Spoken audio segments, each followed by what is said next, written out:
From Educator to Executive Function Coach, a proven path to paying clients in 90 days. By Sean McCormick, Masters in Education. Narrated by Sean McCormick, Masters in Education.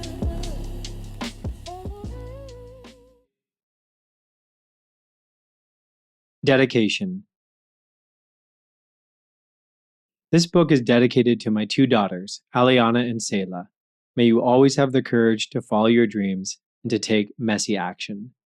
To all the educators with hearts of gold who have dedicated their lives to teaching. Foreword.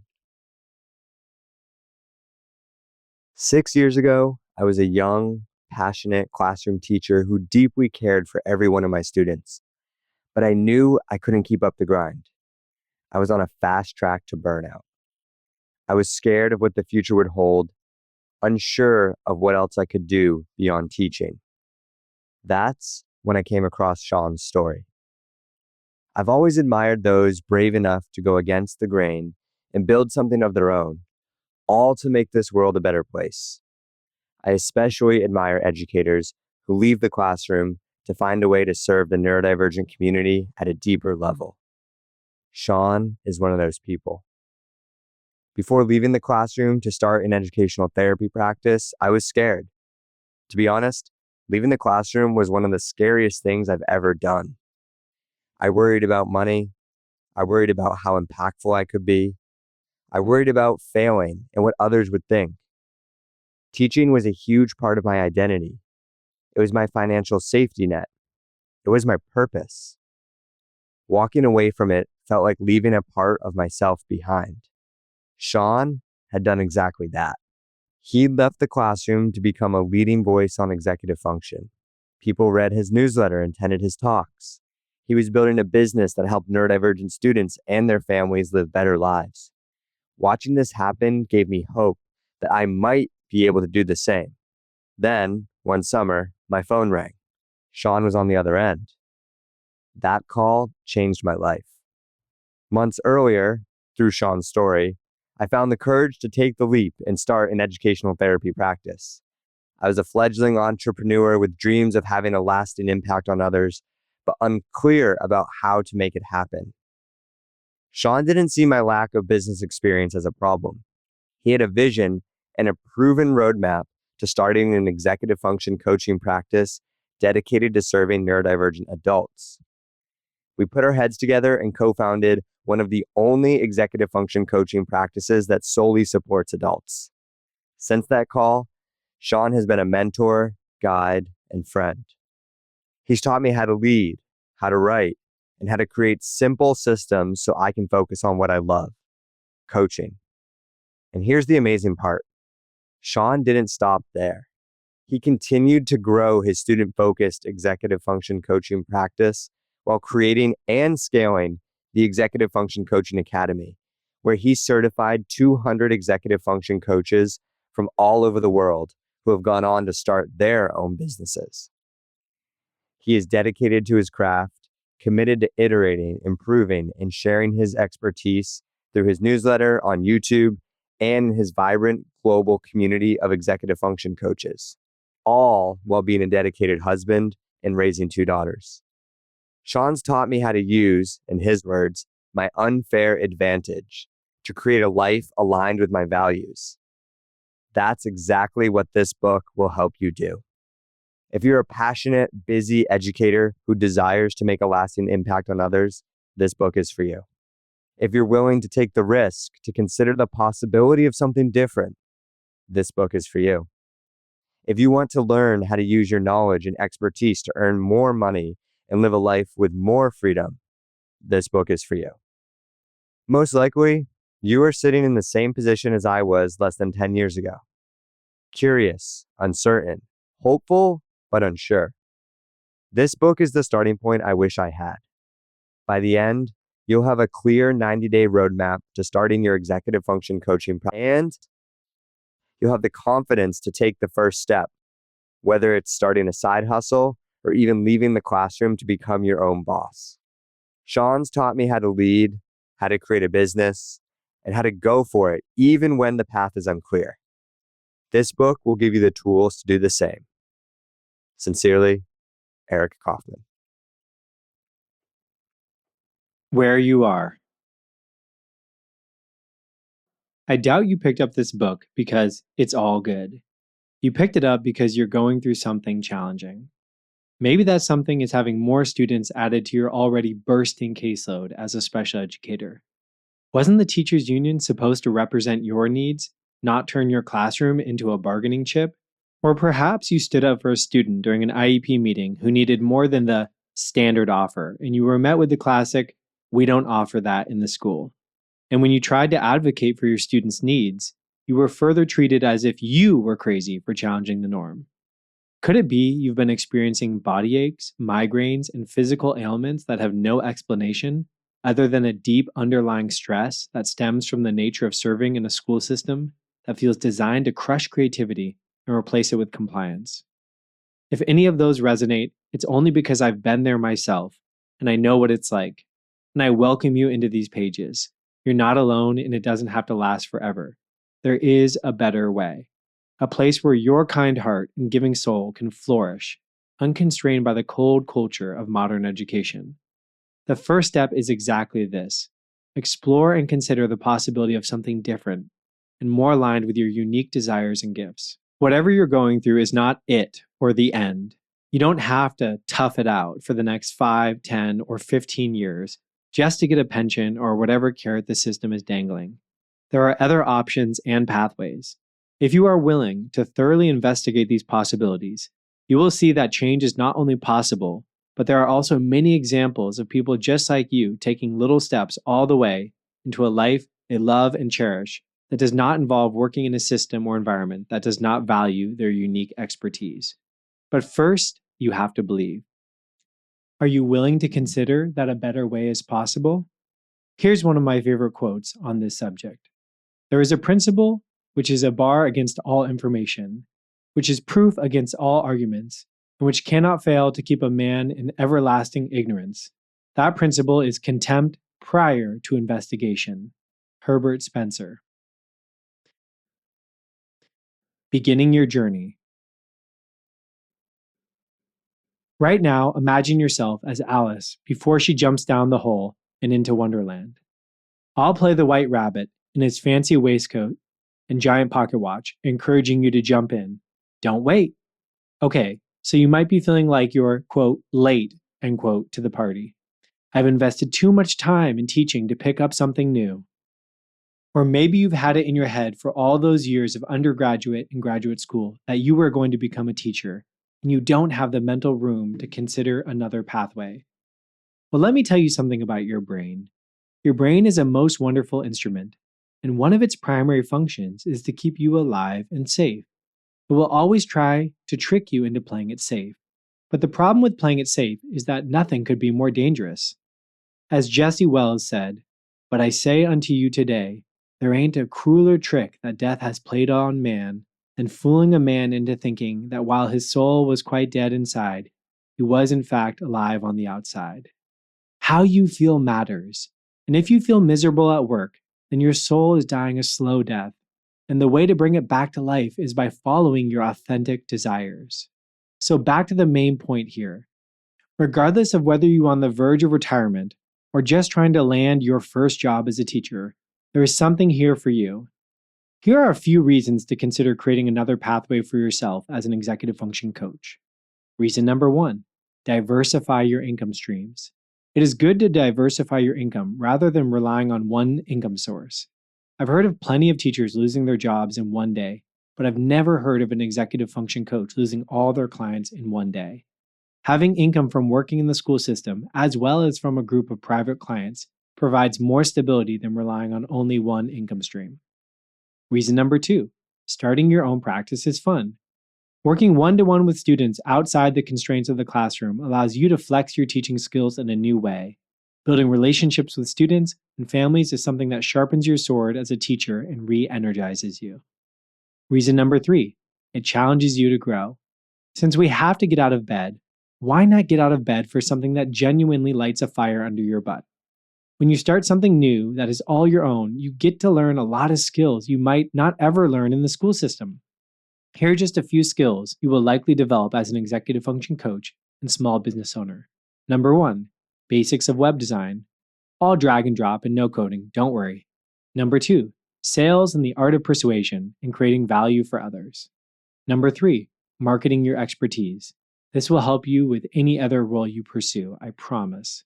Number 4, budgeting. You'll need to make sure your revenue is more than your expenses. I can help you with that. Number 5, networking. You'll be building relationships with referral partners. 6, much more that I can't share here, but you'll get to later on in this book. Now, eventually, many of these roles can be farmed out to specialists or potentially even artificial intelligence, so you can enjoy what you do best, coaching students. But when you are just starting, it can be useful to learn the ins and outs of the business so you know how you want things to be done. The choice is yours, and 99% of people never even get this close to stepping into a world of their own creation, opting to play it safe and lead lives of quiet desperation and silent resignation. So what will it be? You can put the book down and this story ends. Then you'll wake up tomorrow ready for another day of work, in the way it's always been done. You go on believing what you want to believe, and my words will eventually become a memory that piqued your curiosity a few moments, a long time ago. Or you keep reading. You stay in Wonderland, and I show you how deep the rabbit hole goes. The choice is yours. Who this book is for. I wrote this book for former special education teachers like me, who followed their best intentions and hearts into teaching, only to be sucked into a world of politics, standardized testing, ballooning caseloads, disengaged paraeducators, demanding parents, budget cuts, manipulative administrators, and much more.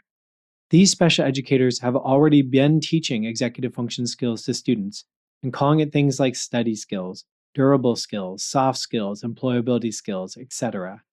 I've interacted with thousands of these educators since leaving the classroom in 2021 through my weekly newsletter, webinars, conferences, courses, and training programs, and learned that most of us are doing the same work. Even more amazing to me is to learn that it's not just happening in America, but all over the world, from Taiwan to Egypt to Guatemala and Canada. Executive function skills are universal. In my years of coaching students, then training coaches, I've had the great fortune of helping many special educators learn how to leverage what I call their unfair advantage, the thing they know more about than 99% of other people and are instantly credible around, to create their own private executive function coaching practices, where they are usually earning double, triple, or more than they were in the school system. And along the way, I've come to see that there are many other talented professionals with the experience and expertise to help students with executive function skills. These are professionals like special educators who have training on how to help special needs students, but often from a different vantage point, yet come to the same conclusion that a lack of executive function skills is the core struggle.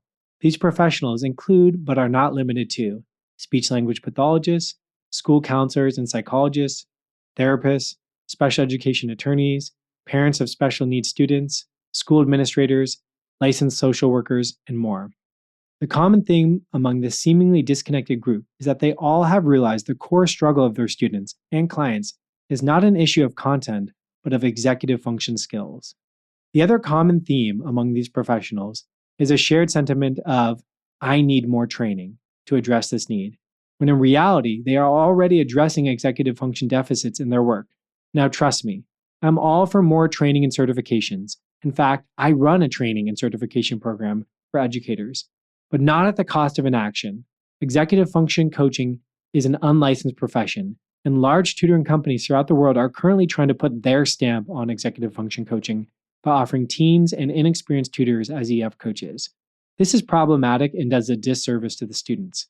My goal with this book is to help you see that as an experienced special educator, your quote, unfair advantage, end quote, allows you to jump right into supporting students and families who desperately need your help. But if you wait until you're, quote, certified, end quote, by someone else, you'll miss the opportunity to be of service that awaits you. So with that in mind, are you willing to take the next step? What exactly is executive functioning? So now we are really getting down in the rabbit hole. Executive function has many definitions, and there are entire textbooks written on the topic. I will do my best to break it down for you in a way that is easy to remember, yet comprehensive. First, it's important to differentiate between executive functions and executive function skills. Our executive functions are a set of cognitive processes that include things like working memory, cognitive inhibition, and flexible thinking. These cognitive processes help us respond effectively to things outside the domain of our automatic psychological processing. Since I'm a sports enthusiast, I'll paint this picture. Imagine a quarterback dropping back into the pocket, surrounded by his group of trusty linemen protecting him. Suddenly, a blitzing linebacker from the defensive side sprints at the quarterback, obstructing his vision. At the very same moment, the quarterback notices a wide receiver has broken free and is cutting across the field. In that moment, the quarterback must do two things very quickly: respond to that new stimulus, the blitzing linebacker, by scrambling around to put himself in a position to make a pass, while simultaneously avoiding imminent danger sprinting at him from other directions. You can imagine how chaotic this would feel. The quarterback doesn't have time to sit there and calculate the next best decision, so he needs to respond from a place of experience, intuition, confidence, and repetition without overanalyzing. So, how exactly does he prepare for this moment of chaos?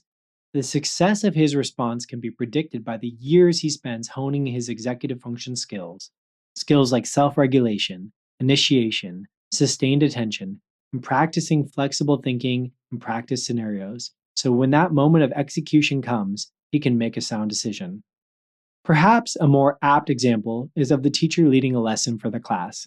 Suddenly, a student says something inappropriate, and the whole class guffaws, wondering how the teacher will respond. The teacher, who had been honing her executive function skills through careful attention to her diet, exercise, sleep, mentorship, and discipline, will be able to navigate the scenario deftly and maintain the confidence of her students. However, the teacher who is lacking in sleep, eating junk food because of poor planning skills, and is teetering on the edge of burnout may end their career at this moment by responding in a way that is more inappropriate and unprofessional than the student. I remember this exact scenario happened to a colleague when I was teaching. A student stood up in the class and said something like, "Fuck you and your lesson plan." The teacher reacted with the first thing that came to his mind: "Your mother should have swallowed you." He was fired that week and probably left teaching for good, even though he was a talented teacher who could teach chemistry effectively.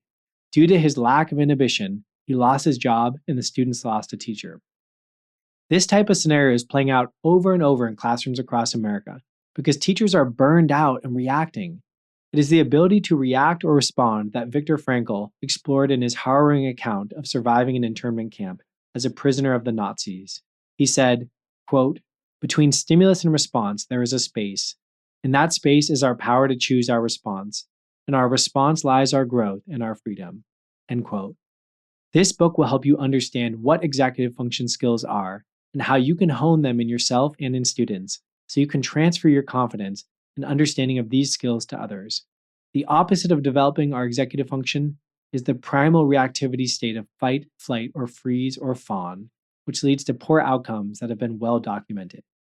While executive functions are a domain of cognitive processes we have little control over, executive function skills can be developed to serve us so that when challenges arise, we respond with poise and tact rather than reactivity.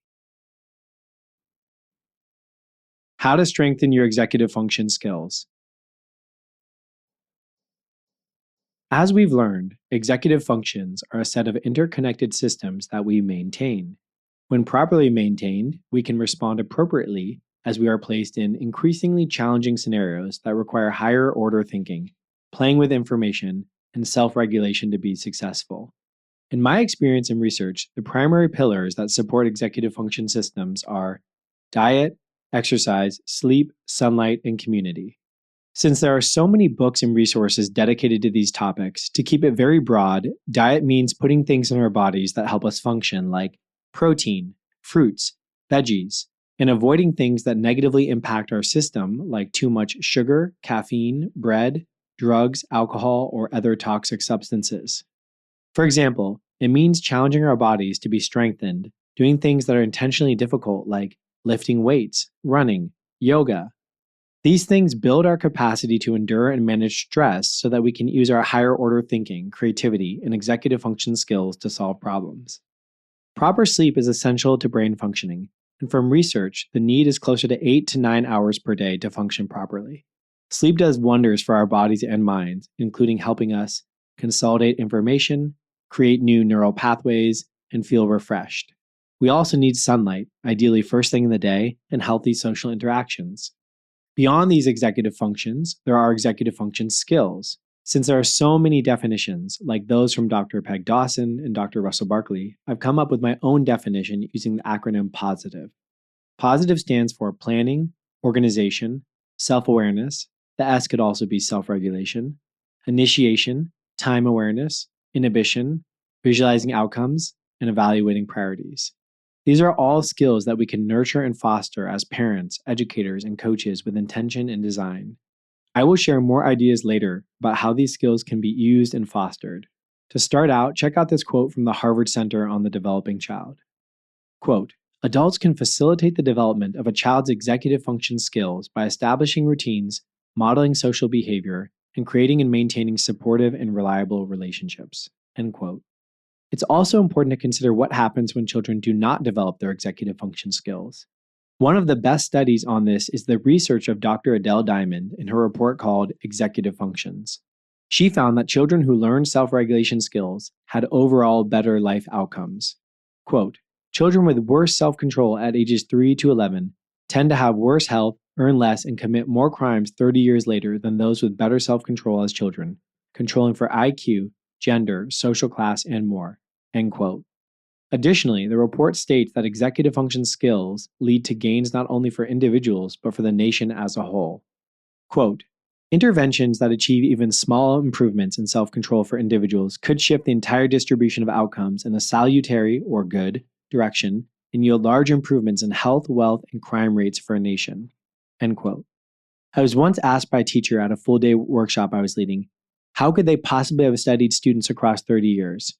In response, I combed through the study that was referenced here and discovered that indeed there was a study done in England, starting in the 1970s, that tracked children all the way into adulthood across a 30-year time period. I've linked it in the bibliography section for your review. How to make use of this book. As a busy educator, perhaps playing other roles as well, I have 2 children under 10 at the time of this writing, I doubt you have lots of spare time to get things done. I wrote this book with the understanding that if you can set about 15 to 20 minutes a day, you can make changes that impact your entire life. I started writing this book on my own couch, waking up before my 2 daughters somewhere between 5:30 and 6 a.m. on school days. As I picked up momentum, I was able to build in time to write during the day, and sometimes before bed when I needed to get more ideas out. Like anything worth doing, the important part is starting and gradually dedicating more and more time to something, even if at first you can only manage a few minutes each day. All that said, if you can create 15 minutes each day or a few times a week, you can make use of this book. Making time to read this book. Another secret of mine that's led me to being able to publish this book has been my voracious appetite for reading.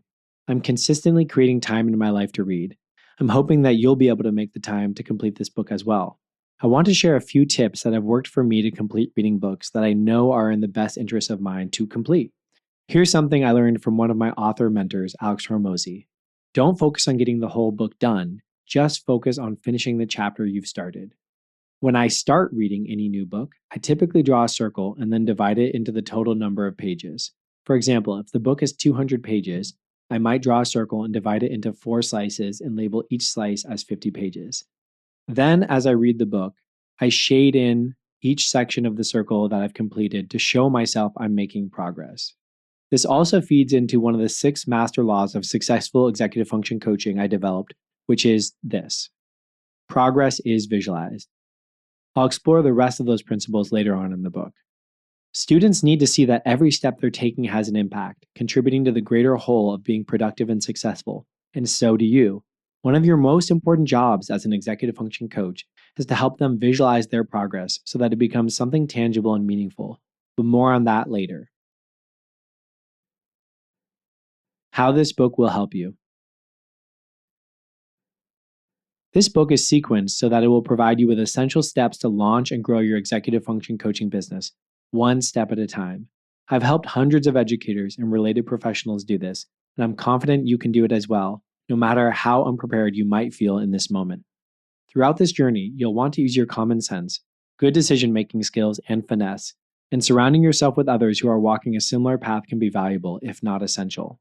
For that reason, I've built a community of executive function coaches who can support you, mentor you, and cheer you on, which you can learn more about at executivefunctioncoachingacademy.com.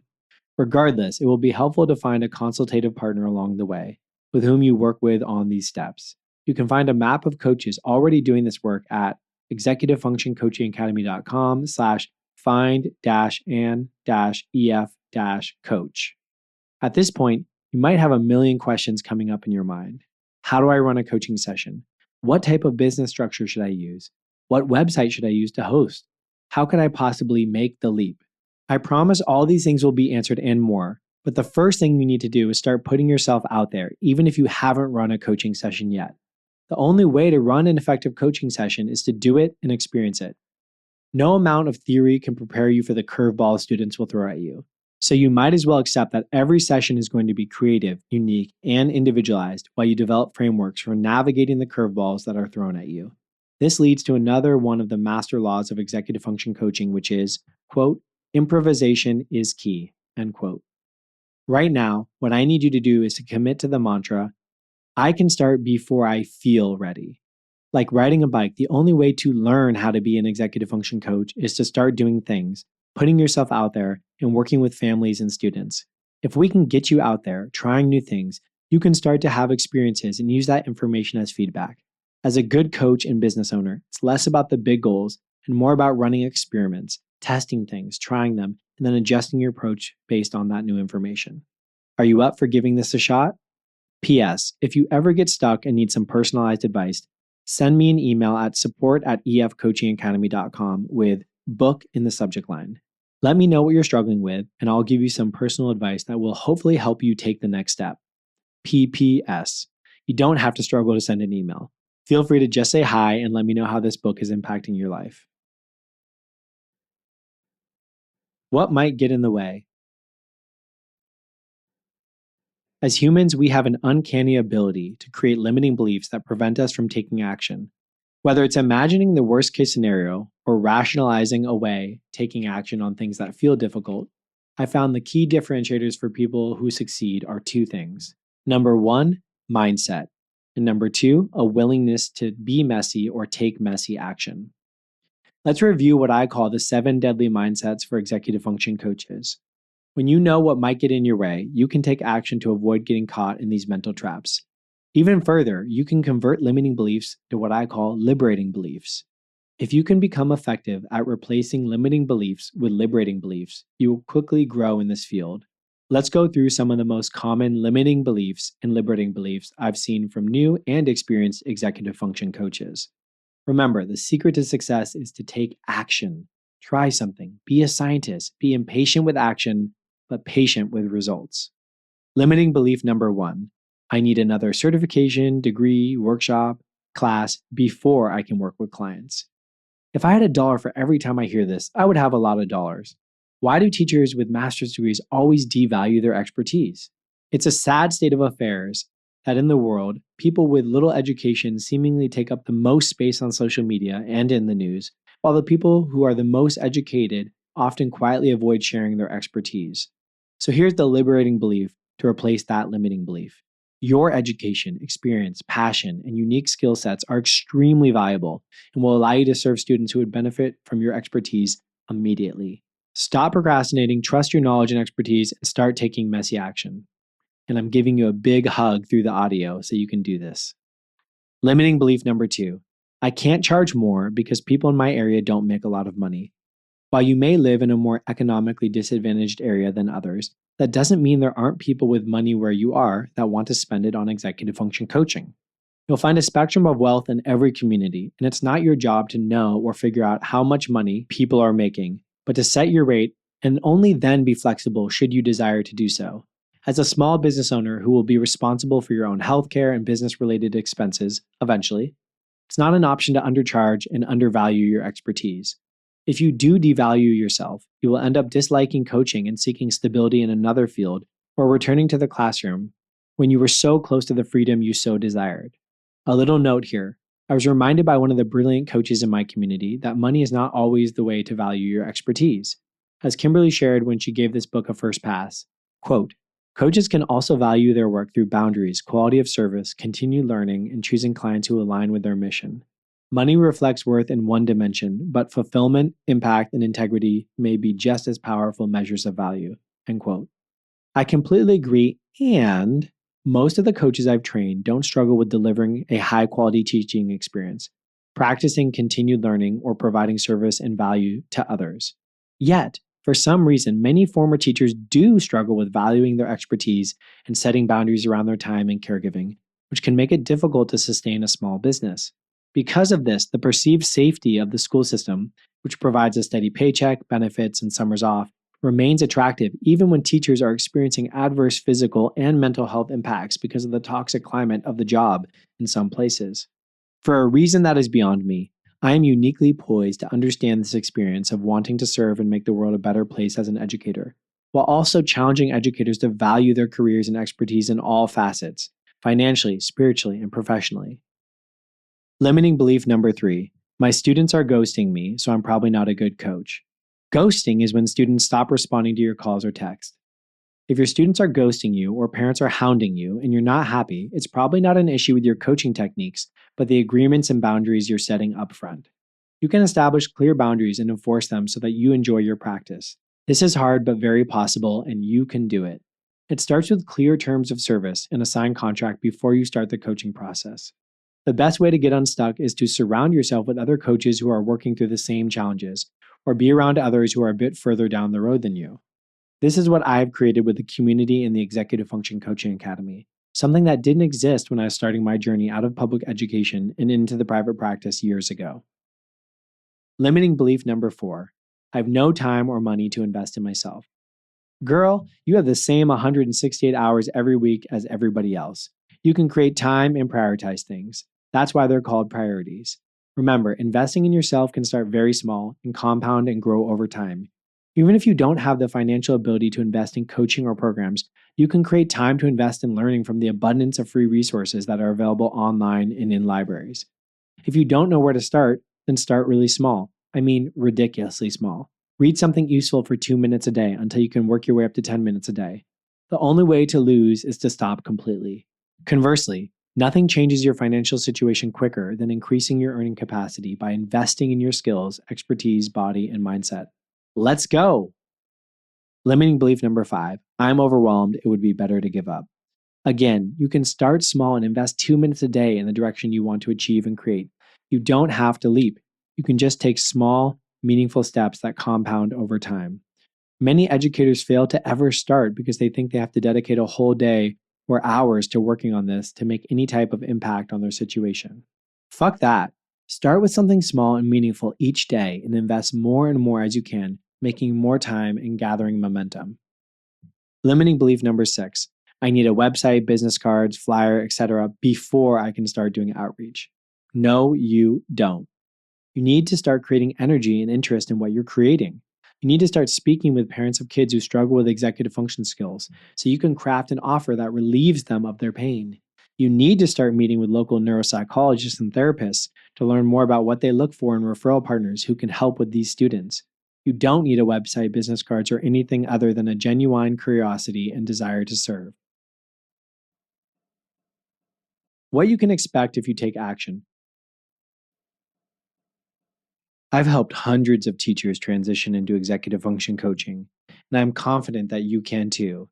If you follow the simple steps outlined in this book, you can expect many good things to happen, including number 1, your imposter syndrome will be replaced by newfound confidence. Number 2, you'll develop a host of friends that sprout up around you as you start to take action and build confidence. Number 3, financial fears will slip away. Number 4, as you focus more on the next best step, it will become intuitive and easy to engage in this process. These are just the tip of the iceberg. Creating my own business based around my unique expertise and being of service to the world in a way that I never knew possible has been one of the true joys of my life. I wish nothing less for you. My story. My journey to becoming an EF coach probably started with my experience of undiagnosed ADHD in childhood. I plan to write about that more later, but for now, let's drop you straight into the action. It was around 2019, and my first daughter had just been born. I was working my ass off running a counseling-rich classroom, CEC, in a public school in Marin County, California, where I grew up and attended school as a youth. In my first year of teaching there, most of my students had transitioned back from residential treatment centers, and I was constantly teetering on the edge of burnout, trying to manage the responsibilities of new fatherhood and working in a school system with little flexibility. Even being what some students' parents described as, quote, the best teacher their kid had ever had, end quote, and often being called on by my administration to run professional developments for other teachers, consult around building out other CEC classrooms in the district, and educating administrators on how to use the tools I had pioneered in my classroom, I started to realize that I was expendable in my role. How did I know? I had asked my leadership for the possibility of working 4 days a week while my daughter was very young. There was a paraeducator in my room who was in a teacher credentialing program and could have easily worked 1 day a week in my place, creating minimal disruption for my students and continuity of care. When I presented this plan to my leadership, it was struck down, and I was told that I would have to switch schools to continue with employment in the district. Perhaps I was naive to think that the school system would be responsive to my individualized needs, but it was a true blow to my confidence and desire to continue working in the public school system. I felt I was being treated as expendable, even though my classroom had been touted as a massive savings to the district and taxpayers, since the students who were formerly in residential treatment centers were now in my classroom. Each one reduced the cost of residential placement payments, mounting to some form of savings between $500,000 and $1 million a year for the district.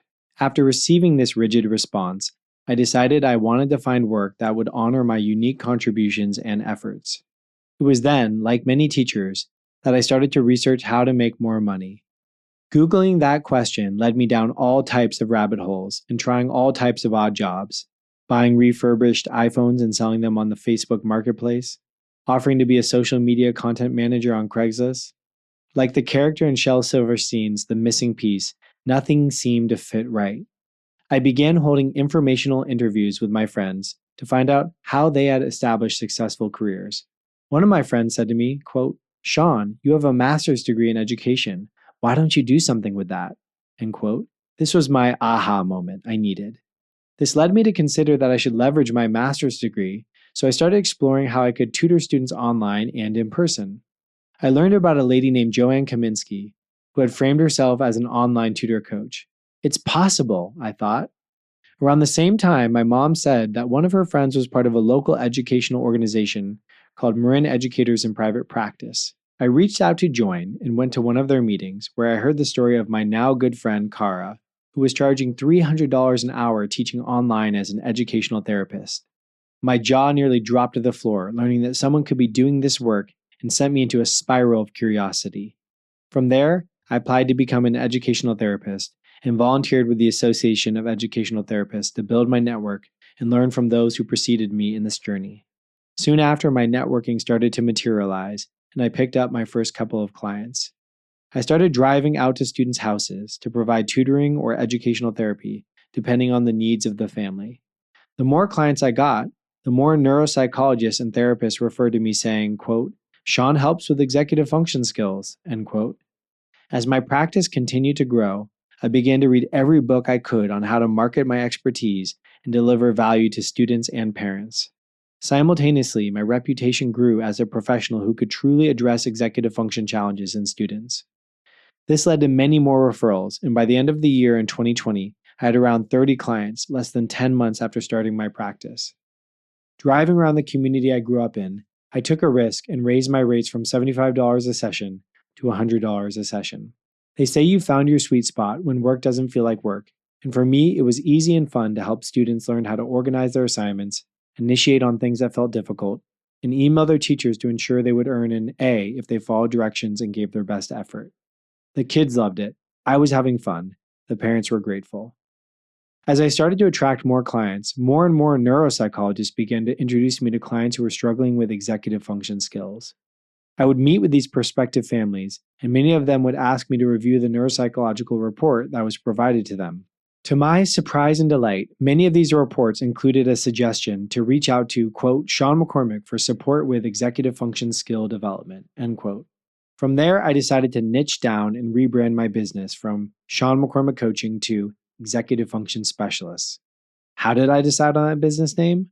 Well, I tried a lot of different domain options, and EF Specialist was the one that was still around and available. So much of life is the intersection between chance and opportunity. On a personal and philosophical note, the entire time I was making this journey, I was reminded of my deep affection for a book called the Tao Te Ching. This was a book I had read many times in college, and I had actually translated it into a rhyming version as a final independent study class in college. In the book, there was a certain quote that seemed to make so much sense in the context of what was happening. Quote, "The supreme good is like water, which nourishes all things without trying to. It flows to low places loathed by all men. Therefore, it is like the Tao." End quote. I'd found a way to use my unique skills and passion to help students, and people were loving it. I was getting an abundance of referrals, and students and families were so grateful, all because I had chosen to follow my passion of helping students with no intent of making money or being, quote, famous, end quote. I felt that the universe was rewarding me for being true to my heart. Between February of 2020 and December of 2020, my business grew very fast. I was working with so many students and started to realize I'd bitten off more than I could chew. To maintain the level of quality, I hired my cousin to help me by checking students' portals each day and sending me any missing assignments they had so I could start a dialogue with the students each day. As things continued to grow, I then hired my cousin's younger sister to help with administrative tasks and moved her older sister to coaching students who needed less intensive support. The demand kept increasing, so my cousin suggested I speak with her two roommates, who quickly jumped on board and started helping out. As I began hiring other coaches to work with me, I realized I knew very little about business and needed a quick education. Although books were helpful, nothing could replace having one-to-one conversations with people who were much further down the path of business success than I was. I hired my first business coach, a former special educator who became a college professor, and remembered paying over $200 a session. I thought to myself, quote, what if I started a podcast and interviewed these people to get free coaching, while also helping others and building a name for myself, end quote.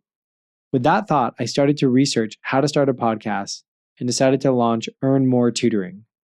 The growth continued, and I realized that continuing to hire and manage people would create more challenges, but I could grow in another way, by creating a training program to standardize my approach.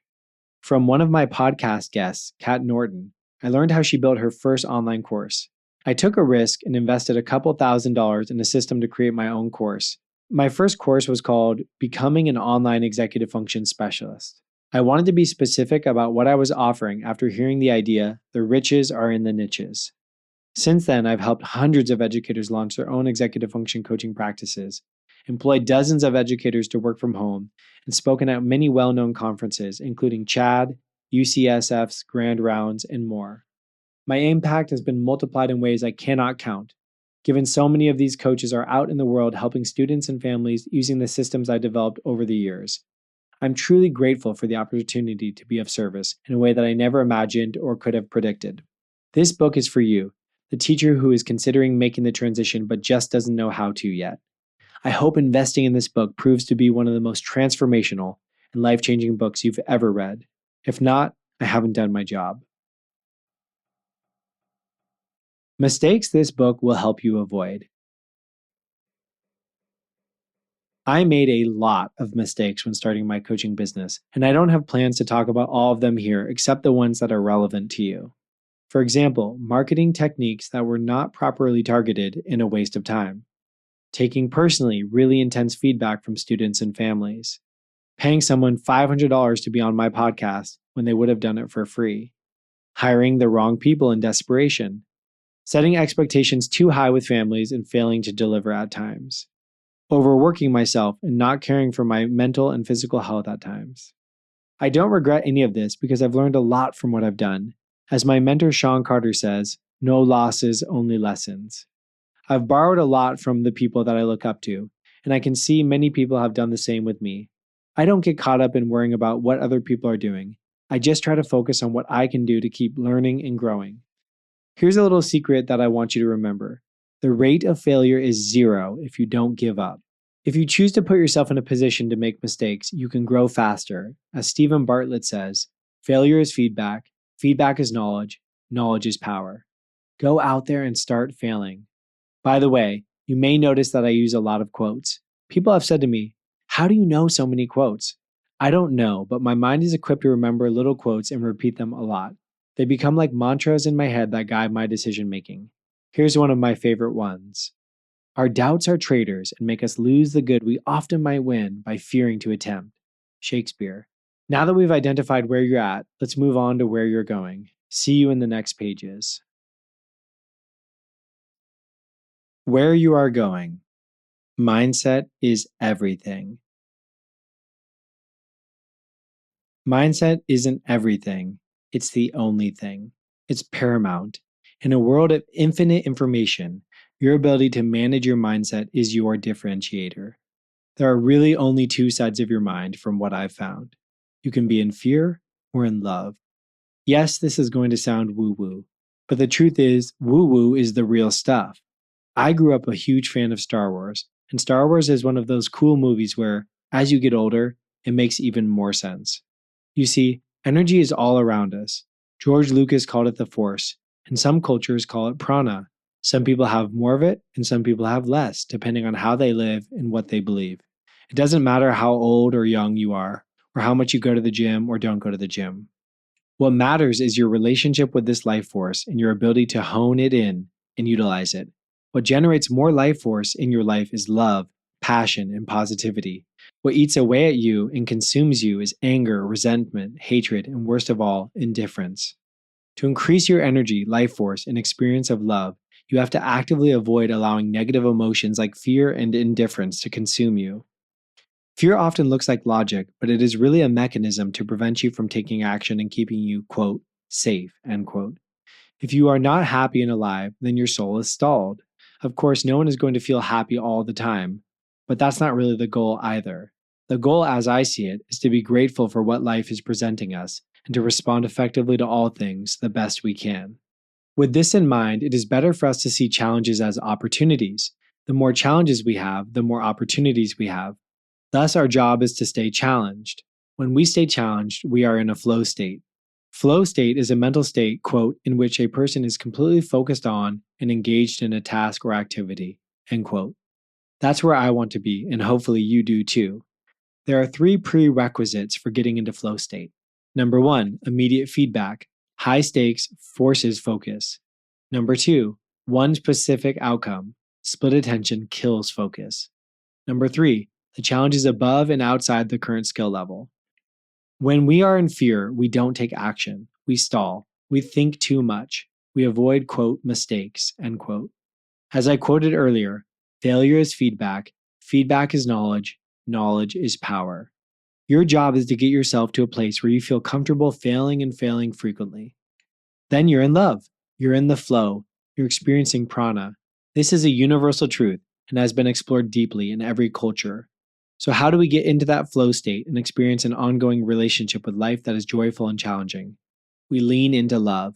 Love for ourselves, love for others, love for life. To have that experience, we need to surrender control and be okay with putting ourselves out there and taking risks. Think of a nervous boy or girl wanting to ask someone out on a date. They have to be ready to make a mistake or, quote, lose, end quote, in order to truly win. No risk, no reward. So that is what I am challenging you to do as a starting point. Just be okay with the idea that risks are an essential piece of this journey. The way to do this is to fall in love with the process rather than the results. Why we must avoid falling victim to fear. Fear, like love, is not just something that lives in our heads or bodies. More than that, it is built into the very fabric of society. At times, it can be very useful. For example, being afraid of a natural disaster to the point that you choose to pay for home insurance is a well calculated and useful fear. Much advertising is designed to play into your fears so that you take action to prevent those worst case scenarios. But when fear acts in a way that prevents you from moving towards your desires and dreams, it becomes problematic. Personally, I've spent most of my life dreaming of publishing a book, but afraid I had nothing useful to offer to the world. It was only after I helped hundreds of educators transition from the classroom to being business owners that I realized I had a special message to share that needed to be put into this book so the message could reach an even wider audience. I would have loved to publish my first book 10, 15, or even 20 years ago, but fear held me back. So that is what I am inviting you to consider. The only way to truly play it safe in our modern world is to take risks and bet on yourself. That means loving yourself enough to see yourself as someone worthy of investing in. Once you have that mindset as your core operating system, then the sky is the limit. Every day is an opportunity to grow, serve, learn, and quote, fail forward, end quote. How to cultivate a mindset of love, not fear. What works for me may not work for you, but I'll share what I've learned in hopes it can inspire you to find your own way. At the core of what works for me is choosing each day to turn my will over to a creative spirit of the universe. Instead of feeling like I have to figure it all out, I let the universe be the director. I imagine that I am in a creative partnership with life itself, quote, co-creating, end quote. To get into that mindset, I utilize a combination of prayer and meditation that I tap into at any time. When I feel and believe that the universe wants the best for me and that my job is to show up and try to make my best effort and trust in the process of time rather than feeling like I have to make everything happen, things almost always work out. More on this later, perhaps in another book. Second, motion equals emotion. I have a habit of doing the following almost every day. Number 1, wake up early before my kids are up. Number 2, pray for guidance and direction/meditate. Number 3, write or create something. Number 4, read something useful. Number 5, engage in a little exercise. Sometimes the order gets switched around, but I aim to pack as many good decisions early into the day as possible. The more good decisions we start with, the easier it is to flow on the momentum of a good day. That's why I love writing first thing in the morning. I'm practicing the habit of being a creator, not a consumer. How we do anything is how we do everything. When I start the day with creativity, reverence, and the respect for my body, it's hard to veer off into a bad day. The momentum is too strong. Now, this has taken me years to get into a zone where I can be consistent with this stuff. So don't beat yourself up if you can't immediately get into this space. Before I had the flexibility to create such a personalized routine, I was waking up around 5 in the morning to commute for 2.5 hours a day down to my public school job. But even then, I tried to make the best of that time. I listened to podcasts that motivated me to create a better situation for myself. And that is another secret to this process. Be intentional with your time. Listen to your body when you need to take breaks. But if there's an opportunity to invest in yourself, even if it's for 5 minutes on a drive across town, do it. No wasted minutes. Listen to stories. One of the best ways to start imagining a better life for yourself is to hear the stories of others who are a bit farther down the road of creating an ideal lifestyle. Once you have a mental model for what's possible, you can then start to create your own pathway to something as unique and enjoyable as theirs, but that's all your own. When I first started my coaching business, I would do a lot of calls with other business owners to learn from them and their approaches. I remember I got on a call with one small business owner, and she told me about how she coached 3 weeks a month and then took 1 week off in a month to learn and rest before she jumped back into another 3 weeks of coaching. I thought that was the most incredible thing and started to implement it myself. Ultimately, I decided to use a different approach, which is more about batching my days and making Mondays and Fridays lighter than Tuesday, Wednesday, and Thursday. But it was so inspiring to learn how someone else was approaching their work schedule. Here's what makes me unique, and you can steal this for yourself. Instead of hearing someone share something and saying, I'd love to do that, but there's no way, I say to myself, I wonder how I could. The stories we tell ourselves are real. When we tell ourselves there is no way, there is no way. When we tell ourselves, there is a way, I may not know how to do it right now, but I will discover it. Then we open our minds to possibility. And that is where, in my experience, the universe starts to place opportunities in your path that you might not have otherwise been aware of. Quote, be bold, and mighty forces will come to your aid. End quote. Attributed to Basil King. Take action, start to notice fear. Since fear is a subtle and powerful force, we have to find ways to start noticing how fear operates in our lives. Here's how fear works in my life.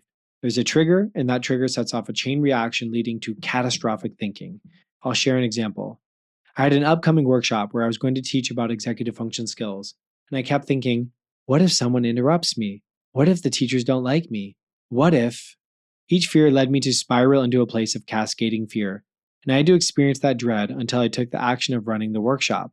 Ultimately, most of the attendees at the workshop were happy and grateful for what I was sharing. Sometimes the only way to get through it is to go through it. Like this, I'm writing this book and I keep thinking all these terrible thoughts. It's too disjointed. No one will care about this topic. It's too narrow of a niche. It could never get published.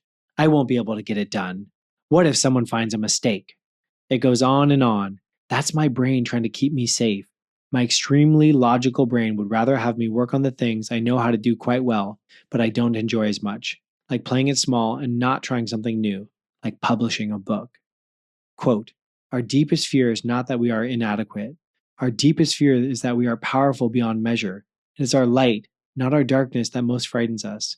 We ask ourselves, who am I to be brilliant, gorgeous, talented, fabulous? Actually, who are you not to be? Marianne Williamson, A Return to Love, Reflections on the Principles of A Course in Miracles. Playing it safe is staying in what Gay Hendricks, the author of The Big Leap, calls our zone of competence. It's a place we are good at and we are comfortable in, but it doesn't challenge us as much anymore. Be careful of the zone of competence. It may pay well and be easy and make others happy, but it doesn't make you happy because it doesn't challenge you. Instead, aim for your zone of genius, or zone of desire, as others call it, where you are feeling challenged and enjoying it, where you are flowing.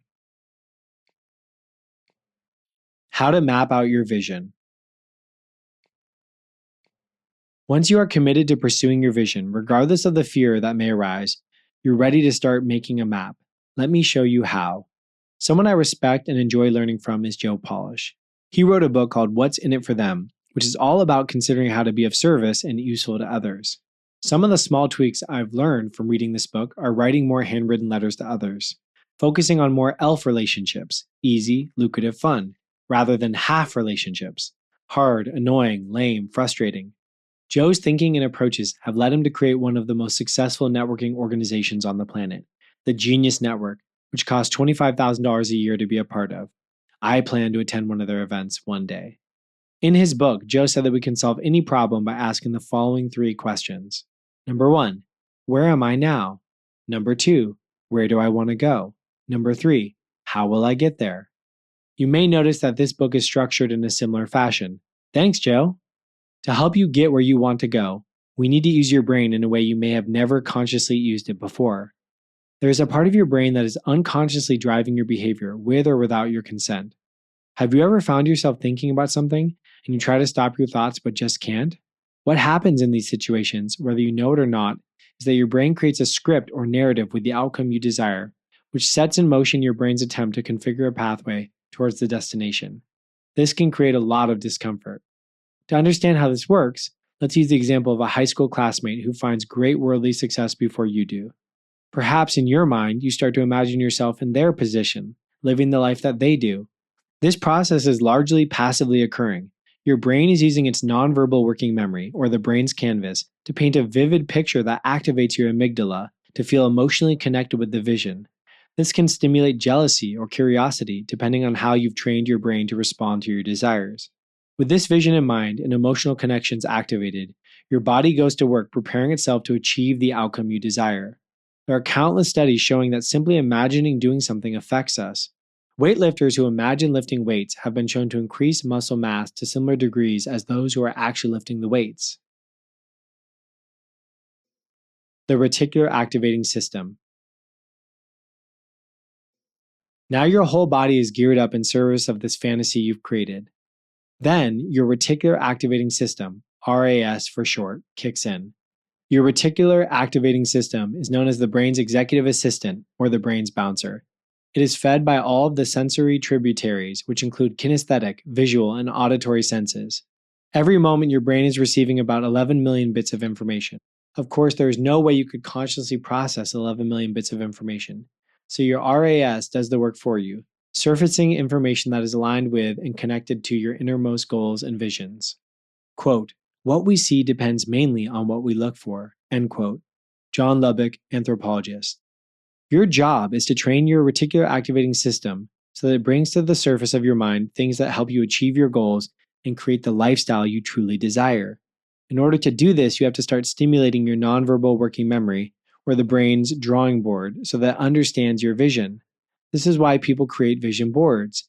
The visuals activate emotions that trigger the reticular activating system into collecting and identifying sensory information related to these goals. Let's go through a few activities that can help you start to get clear and connected with your deepest vision so your reticular activating system can synthesize information and ideas that serve you. Before we do this, we will need to get clear on the difference between wants and needs and why it is important to be in tune and aligned with your wants. Wants and needs. Many people base their whole lives around just focusing on what they need, not what they want. They may feel it is selfish to focus on anything they want. The secret to the most successful people in the world, even the ones who appear the most selfless, is that they figured out what they wanted and focused on that. Think about it. Martin Luther King Jr. or Mother Teresa didn't need to share their message or work with the world in such a broad and powerful way. They wanted to. They had a vocation or a calling to do this work. The people we admire found something they believed in and wanted to work on and pursued it to the end of the earth. In the same way, you can become more and more attuned to your deeper wants and desires and let them guide and motivate you toward the successful life you envision for yourself. To attune yourself to your authentic desires, you will have to understand the difference between scarcity and abundance first. Scarcity and abundance. People who only operate from a world of needs live in a world of scarcity. They think, quote, I can't do something because if I have this thing, someone else doesn't have it, end quote. In their minds, they need to justify anything they take or use as a, quote, need, end quote, to rationalize why they are asking for it. It is a fear-based relationship with life. On the other hand, people who focus on what they want don't need to justify it to teach their brain to be okay with wanting something and following it. The secret to this path is to stop justifying what you want and just be okay with it. What happens, though, when we start to tap into our desires is that the people around us become afraid. They are used to us acting in a certain way and wanting specific things, and they begin to question our desires. Here's how that interaction might play out between a prospective executive function coach and a loved one. Prospective coach, I want to start a profitable coaching business. Loved one, why? You have a great job with benefits at the school. Silence. Prospective coach, I just think I'd be happier if I did this. Loved one, happier? What about health insurance? This sounds like a big risk. Prospective coach, you might be right. These types of conversations can shut the door on a vision or stall it indefinitely.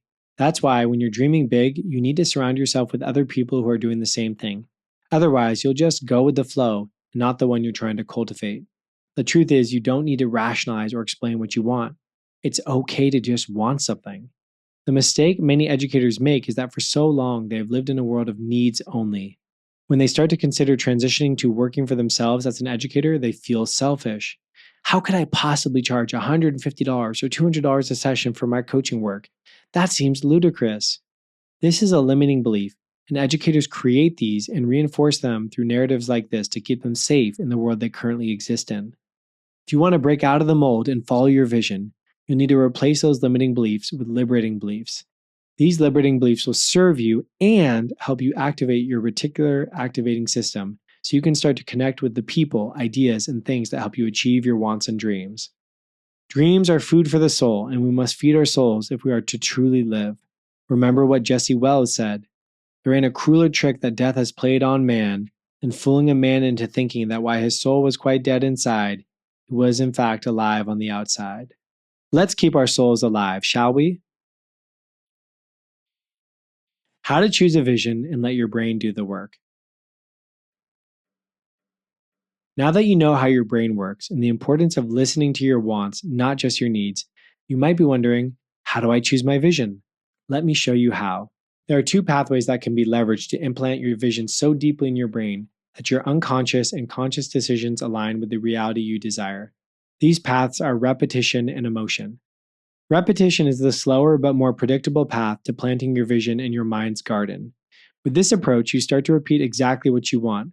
Remember, the brain needs a clear destination to start creating a narrative. That might be, I'm working from home, seeing 5 students online, earning $150 a session. That is clear. When I started my journey, I wrote down my top goal 10 times in a row every night before bed. I asked my brain to engineer a path to achieve the outcome before I went to sleep. I put it on the back of my phone screen. With the repetition approach, the question becomes, how can you create an environment where your brain works unconsciously to help you process a way to reach those goals? A little pro tip here. Your brain is so damn powerful, and oftentimes the best thing you can do is develop a clear and useful question. I like to say a quest begins with a question. So here are some thoughts to consider as you create your quest to become a paid executive function coach. Useful versus useless questions. The key to a useful question is that they are specific. Instead of asking, how can I be happier? Let's go deeper. For example, if you want to be happier, you may be well aware that you feel better when you exercise and eat better. So a better question would be, how can I incorporate exercise into my weekly routine? What happens when we ask ourselves more specific questions is that our brain gives us more specific instructions we can use to start making changes in our lives. We start to debug our brains and rewrite the source code. A little approach I like to use is to try to think of the best, most specific question I want to answer, then create a bucket of time where I can journal about them and think about them. If you allow your brain to persistently press on these questions, then take real breaks like a full day off once in a while, you'll be amazed at how the answers start to formulate and clarify from deep within. Final thoughts on the repetition approach. At this stage, don't get too worried about figuring out exactly how you're going to achieve your goal. The key is to know where you want to go, and if you allow your brain, which is a supercomputer, to recognize patterns and engineer a pathway, it will do it for you. In Star Trek, they talk about the Prime Directive. Taken in a literal sense, the Prime Directive is that command or source code that overrides all other ideas or actions that our mind tells us are important. For you to become an executive function coach, you will need a clear Prime Directive that is so clear and specific you can imagine it. Note, my editor pointed out to me that the Prime Directive is a non-interference order that posits that Starfleet may not interfere in the natural development of a society. Shout out to all my Trekkies. The emotional route to your goal. The other, and in my experience, more powerful path to solidifying your destination within your brain's operating system is the path of emotion. With this approach, you aim to become so emotionally connected with your vision that it feels comforting, nurturing, and rewarding to work on it. Here are some ways I have connected emotionally with my vision. Doing the activity, a day in my life 10 years from now. Writing a statement of daily desire. Creating an Odyssey plan where I draw my vision. Formulating a mastermind group of others working on similar goals. Making a playlist I consciously connect with my vision. Creating a vision board. I'll break these approaches down in more detail next. The mastermind approach. One approach to emotionally immerse yourself is to build relationships with friends who are also working on the same thing and cheer each other on. Think about a group of people who start doing any sort of activity together, such as surfing, CrossFit, or ultimate frisbee. Together, you weather the highs and lows of pursuing goals and start to feel connected. With these types of relationships, it becomes easier to show up to the quote gym, end quote, on difficult days. Your quote gym, end quote, should you choose this career pathway, is the community of other executive function coaches you surround yourself with. This is such an easy way to hold yourself accountable. Find some people who are a few steps ahead of you and start to reserve time so you can spend time together on a frequent basis. Could be monthly, could be weekly. This is what I've done for others by building the Executive Function Coaching Academy community. When you surround yourself with like-minded people who are successful, or as successful as you wish to be, it facilitates your desire to move forward in the same direction. Check out this quote James Clear shared about the power of community from Atomic Habits, one of my favorite books on habits and goals. The key, if you want to build habits that last, is to join a group where the desired behavior is the normal behavior. James Clear, Atomic Habits. If you're in my community, you've probably heard me talk about the book Mastermind Dinners by Jason Gaynard. I implemented what I learned from that book a few years ago. I created a mastermind group that meets online and sometimes in person, which has been so powerful. This is how I've been able to connect with some of the greatest thought leaders in my community, like Jessica McCabe, Cass Arson, Emma McAdam, and Dr. Tracy Marks, just to name a few. It was also in this environment that the thought for the annual conference Neurodiversion began and I was invited to be the program developer by the legendary Chris Gillibo. None of this would have happened if I hadn't bought the book Mastermind Dinners and made it a priority to bring people together around a shared interest. Writing a statement of daily desire. This is an activity I created for myself after I read the book Think and Grow Rich by Napoleon Hill. In this activity, you write down the exact amount of wealth you desire and the exact date you wish to obtain it by. Then you ask yourself, what will I give to the world in return for this amount of wealth? The purpose here is to think about what you can offer and what your highest form of service to life can be. The goal here is to discover what I call your unfair advantage, or the thing you're so good at that you often ignore because it comes so naturally to you. Remember how long it took me to figure out that having a master's degree and a background in teaching was actually my unfair advantage? In Cal Newport's book, So Good They Can't Ignore You, he talks about how we have to focus more on things we're exceptionally good at, rather than simply focusing on what we love doing. This is known as ikigai, a Japanese word that roughly translates to the reason we get up in the morning, and is the intersection of the following: what we love doing, what the world needs, what we can get paid for, what we are good at. If you would like to use my journal questions I've created to help you hone in on your unfair advantage, visit the link below to download my worksheet, which is executivefunctioncoachingacademy.com/book. A day in my life 10 years from now. This is an amazing activity shared with me by one of the smartest people I know, Peter. I met Peter when I was searching for a way to attract more clients to my first iteration of the Executive Function Coaching certification, and I joined an online forum for course creators. In this forum, there was one person who continued to answer questions and help everybody. He was even offering free meetings with people who were struggling, so I messaged him and asked him if he would meet with me. The simple act of reaching out and asking for help turned out to be one of the most life-changing experiences ever. He walked me through a framework to help clients experience a transformation through a 6-class model, which I still use today and has helped hundreds of educators worldwide feel more confident leaving the classroom to start their own businesses. As I got to know Peter, he shared more insights with me, including this exercise to help guide my thinking and development. You write down what an ideal 10 days from now would feel like. In this activity, you get super clear on what you're experiencing from the moment you wake up to the moment you go to bed. How do the sheets feel on your body when you wake up? What's the first thing you see? What do you eat first? Who do you spend time with? What kind of work are you doing? You can write this all out in super clear detail and even start to add pictures. I use a journal app to write this all out and add pictures and then review it frequently. The depth with which we engage with this activity and imagine what our ideal day would feel and look like is proportionate to the degree to which you implant the vision deep in your brain's GPS.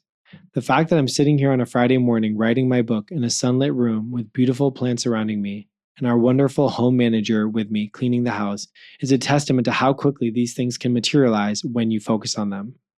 To download this activity and do it yourself, visit executivefunctioncoachingacademy.com/book. A word of caution. One thing you'll start to notice when you begin to formulate your grand vision is that not everyone will be supportive. For many people, how you have been behaving for years may be useful or comfortable to them. Some people may be scared that the bigger you aim for, the more likely you are to get shot down. Others may like the way you are. Change is hard for others, and it's often hard for us, but it's the way of nature in life. For example, when I started creating my executive function coaching training program, a few people in my inner circle said things along the lines like, "You're giving away too much intellectual property. You're going to create a bunch of competitors." In some ways, they were right. I have created a lot of competition, but that's what I wanted because ultimately it meets a deeper desire of mine, which is to make a greater impact on the world than financial gain alone. Now, I know that there are hundreds of educators and thousands of students out there who are benefiting from my particular brand of coaching. That feels good. Remember, no one can ever know your full vision, and they don't always need to. Your job is to continue to move faithfully and confidently in the direction of your dreams, considering other inputs, but always keeping your North Star the focus of your movement. Pulling it all together. Before you start working on your vision, I want you to pull it all together by writing your BANG, or big, audacious, noble goal. So what is a BANG exactly? The B is for big because it has to scare you a little bit. The A is for audacious because it has to challenge you to do something bold in life. The N is for noble because it has to be in service of helping others to be meaningful. I recommend you write it down very specifically with a timestamp and everything. For example, by parentheses date 1 year from now, end parentheses, I will be working from home as an executive function coach, seeing 10 college students a week during the hours of 10 a.m. to 3 p.m., earning $200 a session. I will earn $2,000 a week and $8,000 a month. Once you have a super clear bang like the one above, then you can answer a few more questions about it, such as, what are the key milestones to getting there, and when will you achieve them? What are the weekly habits you need to engage in to have the best possible chance of achieving your goal? Who do you need to be in order to achieve this goal? Committed, focused, discerning? If you want a pre-made spreadsheet that I've used for years to help me identify my bang and map it all out, visit executivefunctioncoachingacademy.com/book. Final thoughts. Wherever you are, that's your starting point. Trust your desires because they help you navigate life and move away from pain and towards things that are joyful. It doesn't have to be a leap. It can be one step after another. Later, I will explain how to make the full transition, but for now, just trust the process. Our lives usually don't change so much unless we change the inputs, such as the books we read and the people we interact with. The fact that you've gotten this far in the book already is a testament to your ability to take steps in the direction of your dreams. The 90-Day Action Plan. You're locked into your new mindset. You're emotionally invested in your vision. You're ready to take action. Now it's time to get into that flow state of daily habits that unlocks enough velocity to take flight. You know you want the freedom, flexibility, and financial success associated with sharing your expertise. But how do you start? Right here, of course. In this section, I'll break down how to use the next 90 days to attract your first paying client. If you're an executive function coach who's already doing the work but wants more clients, you can also use this method to ramp up your marketing efforts and create a predictable mechanism to drive more clients to your business. The goal of this process is to get in the habit of working on your business each workday and focusing on the right things, not just on things that keep you busy. Why? Because true productivity isn't doing all the things, it's doing the one thing that matters most, repeatedly. Why focusing on the right things matters most of all. In one of my favorite books, Atomic Habits, James Clear shares a story of how if a plane in Los Angeles takes off just 3 feet facing in the wrong direction, it will land in Washington, D.C. instead of New York City. This is quite remarkable because D.C. to New York City is 226 miles. What happens, though, is that over a long period of time, a small tweak in direction can land you in the wrong location. The bottom line is that your direction really matters, even more so than staying busy. After my first mastermind dinner, the members of the meetup went out to a bar in Baltimore to catch up. I was able to have a great conversation with one of my mentors and colleagues, Trina, who shared with me that the most important thing I could do was to focus on my one thing. In fact, she recommended I read a book called The One Thing, which has been highly influential in my life. After reading that book, I learned about a concept called domino theory, which is that if we focus on figuring out what the most important next step or domino is, it has the power to create a catalyzing effect, helping us more quickly reach our goals. There's actually a study done that showed that when you take a domino that's a half-inch tall, it can knock over another domino that's 1 inch tall. When this process is continued to be scaled up to 18 dominoes, it could knock over a domino as high as the Eiffel Tower on the 18th domino. All that to say, the most important thing you need to do is to figure out the next best step in any planning process that is connected with your larger vision. That is why I live by the philosophy of doing the one thing. Instead of trying to do lots of important things every day, I focus on doing the one thing that feels immensely valuable. Oftentimes, to get myself in the mindset of focusing on that one thing, I'll read this quote in the evening when I'm choosing my one thing for the next day. Quote, "If you don't prioritize, everything seems urgent and important. If you define the single most important task for each day, almost nothing seems urgent or important. Oftentimes, it's just a matter of letting little bad things happen. Return a phone call late and apologize, pay a small late fee, lose an unreasonable customer, etc., to get the big important things done. The answer to overwhelm is not spinning more plates or doing more. It's defining the few things that can really fundamentally change your business and life." End quote. Tim Ferriss. With this in mind, let's get to your 90-day plan. I designed the 90-day plan to be a series of dominoes. If you continue to knock them over, you will unlock a new wealth and abundance in your life that you can hardly imagine.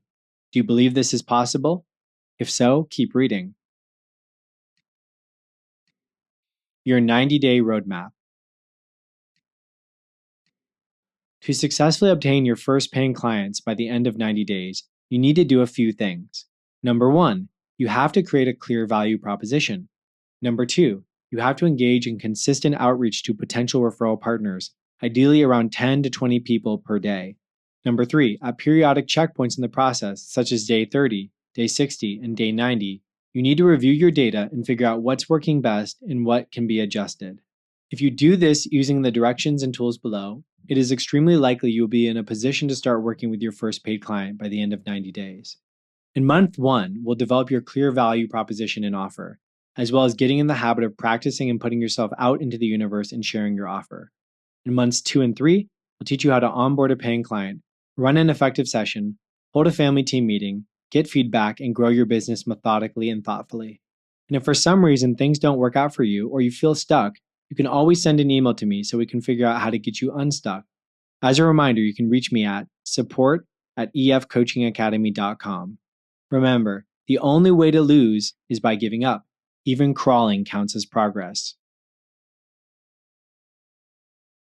Month 1, getting started. For this first month, we're going to focus on building out a clear offer and identifying who you need to be reaching out to in order to make this vision a reality. Let's get you started by crafting your unique value proposition based on your unfair advantage. I imagine that sounds like gibberish, so let me explain what those things are.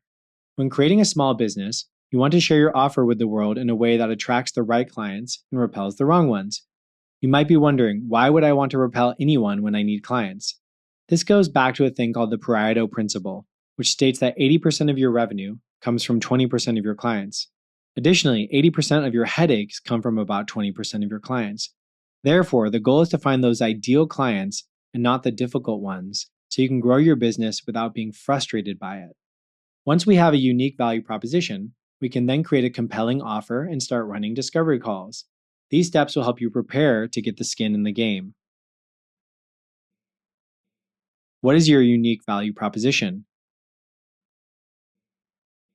Your unique value proposition, UVP, is what you will do for a client. It's the exchange of your expertise for their investment.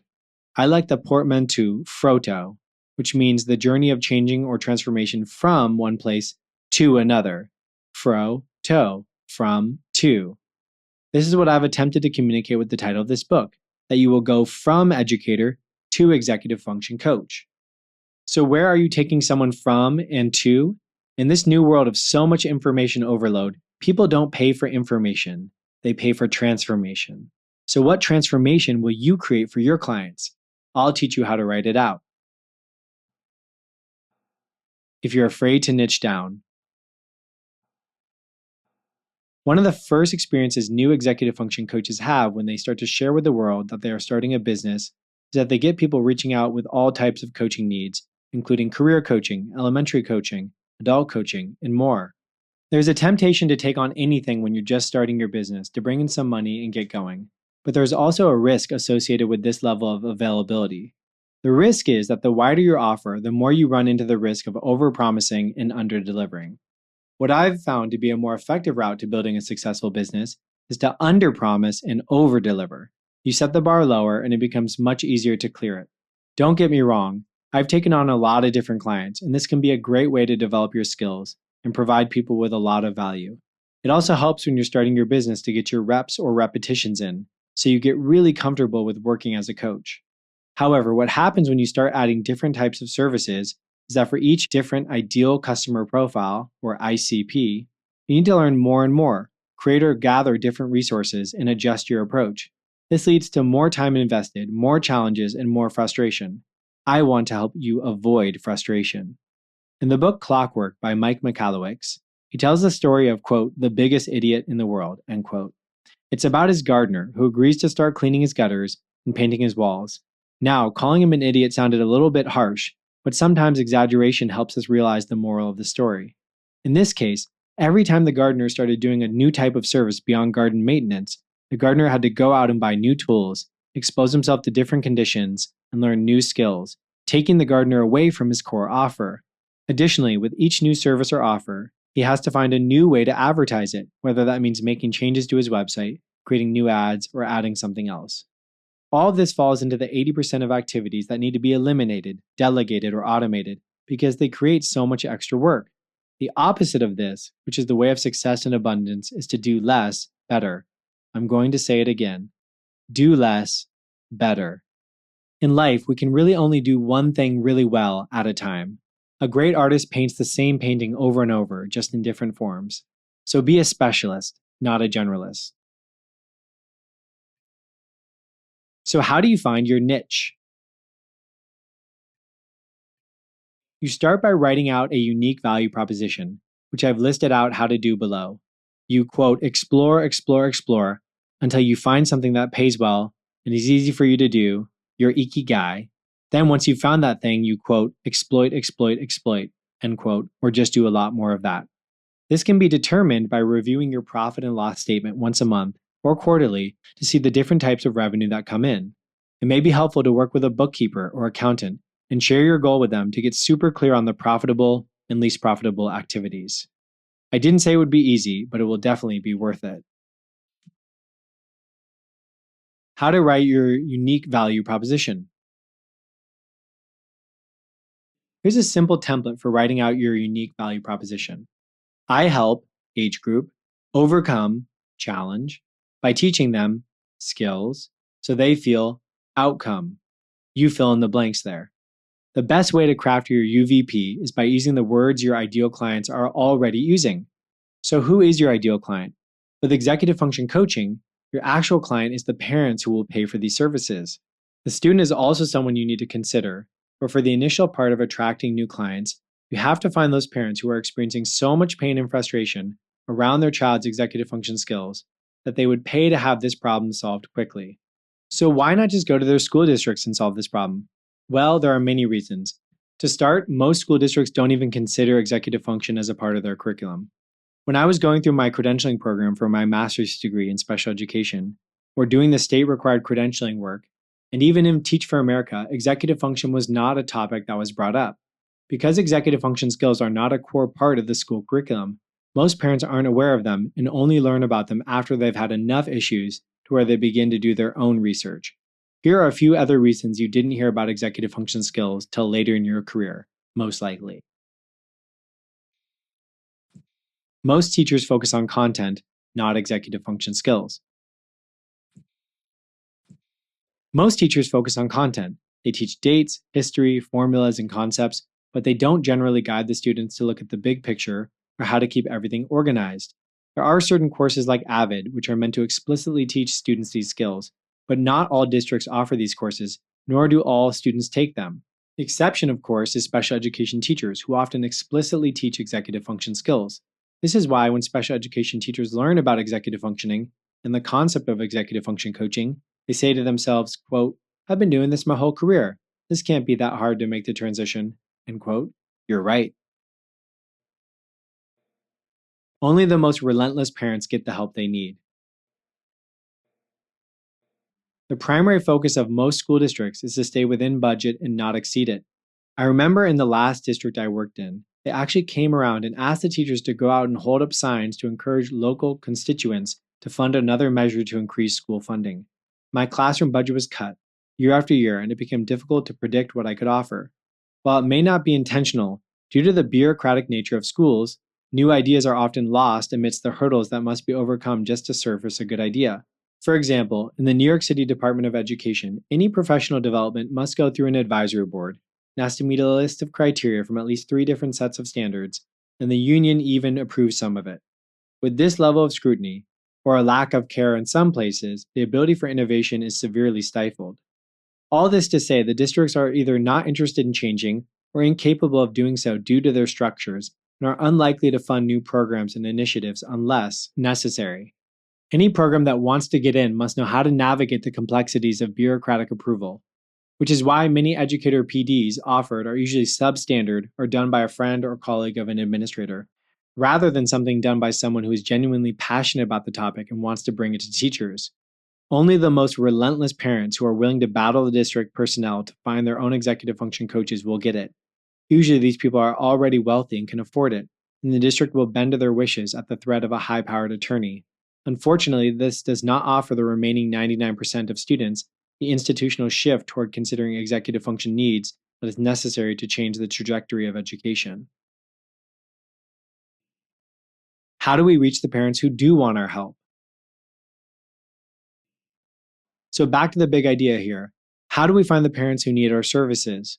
We start looking for the folks who are ready to swipe their credit cards and make a change by investing in your valuable services.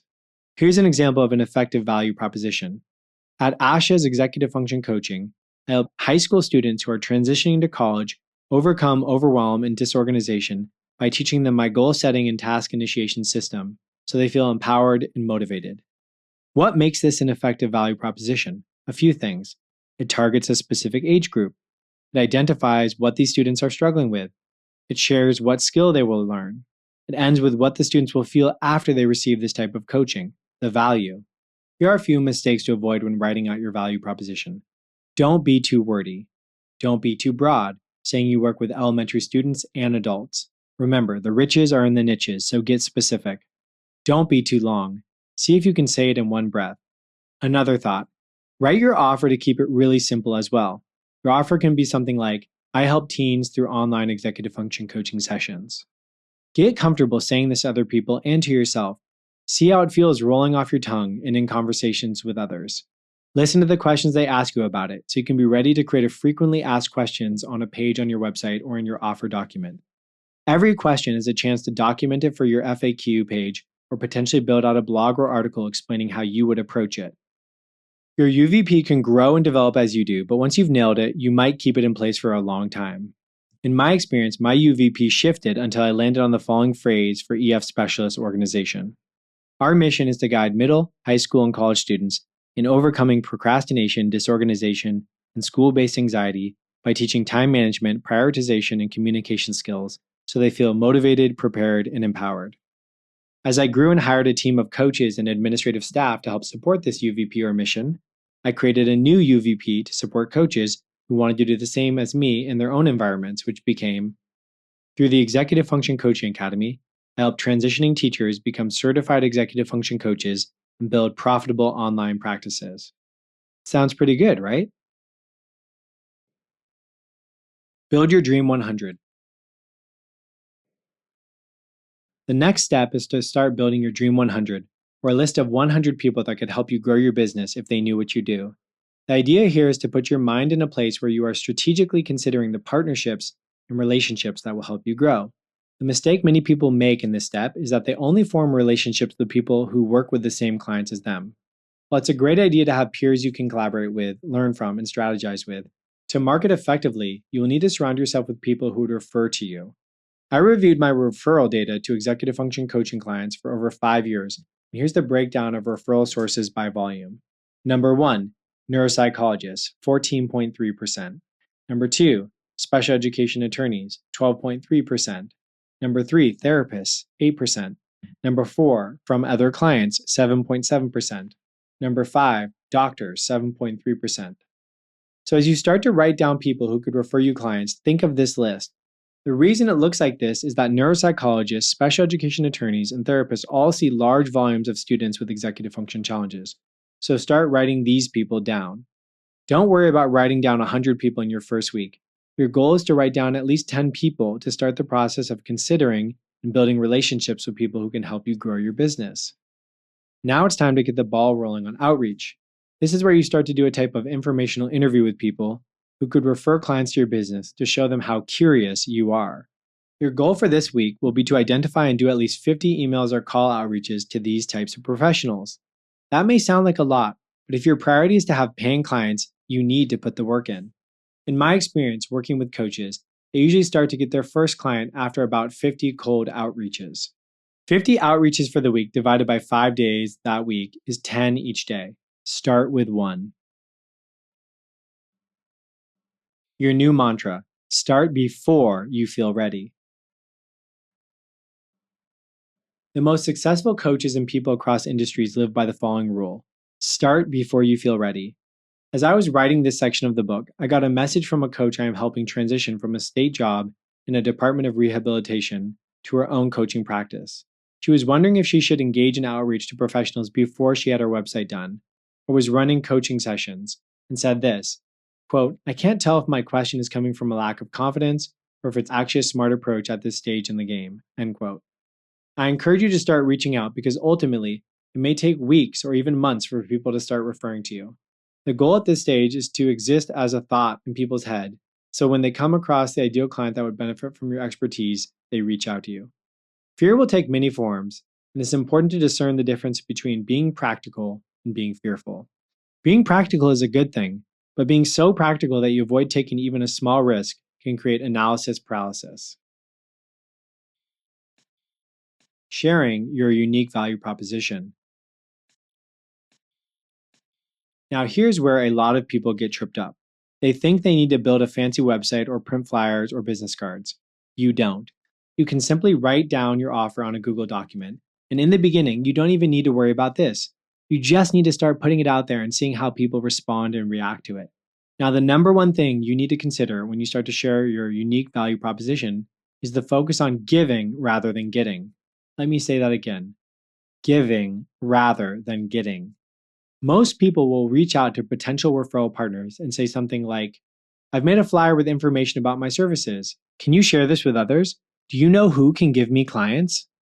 While this is well intentioned, this is the wrong approach. What I want you to do is find a list of neuropsychologists, independent educational consultants, private paid college counselors, and special education attorneys. Start to find those people around you. Google them. Use an AI search tool to find them. Then you can use the following template to offer value rather than asking for anything. This process works every single time. I'll break down how it works for you. You start by putting something in the subject line like, quote, "referring to you," question mark. This shows them that you're in the market to give, not get. Then in the body of the email, you start with something like this. "Hi, I was doing some research for a client to find out about local neuropsychologists who assess students with ADHD, and I found your website.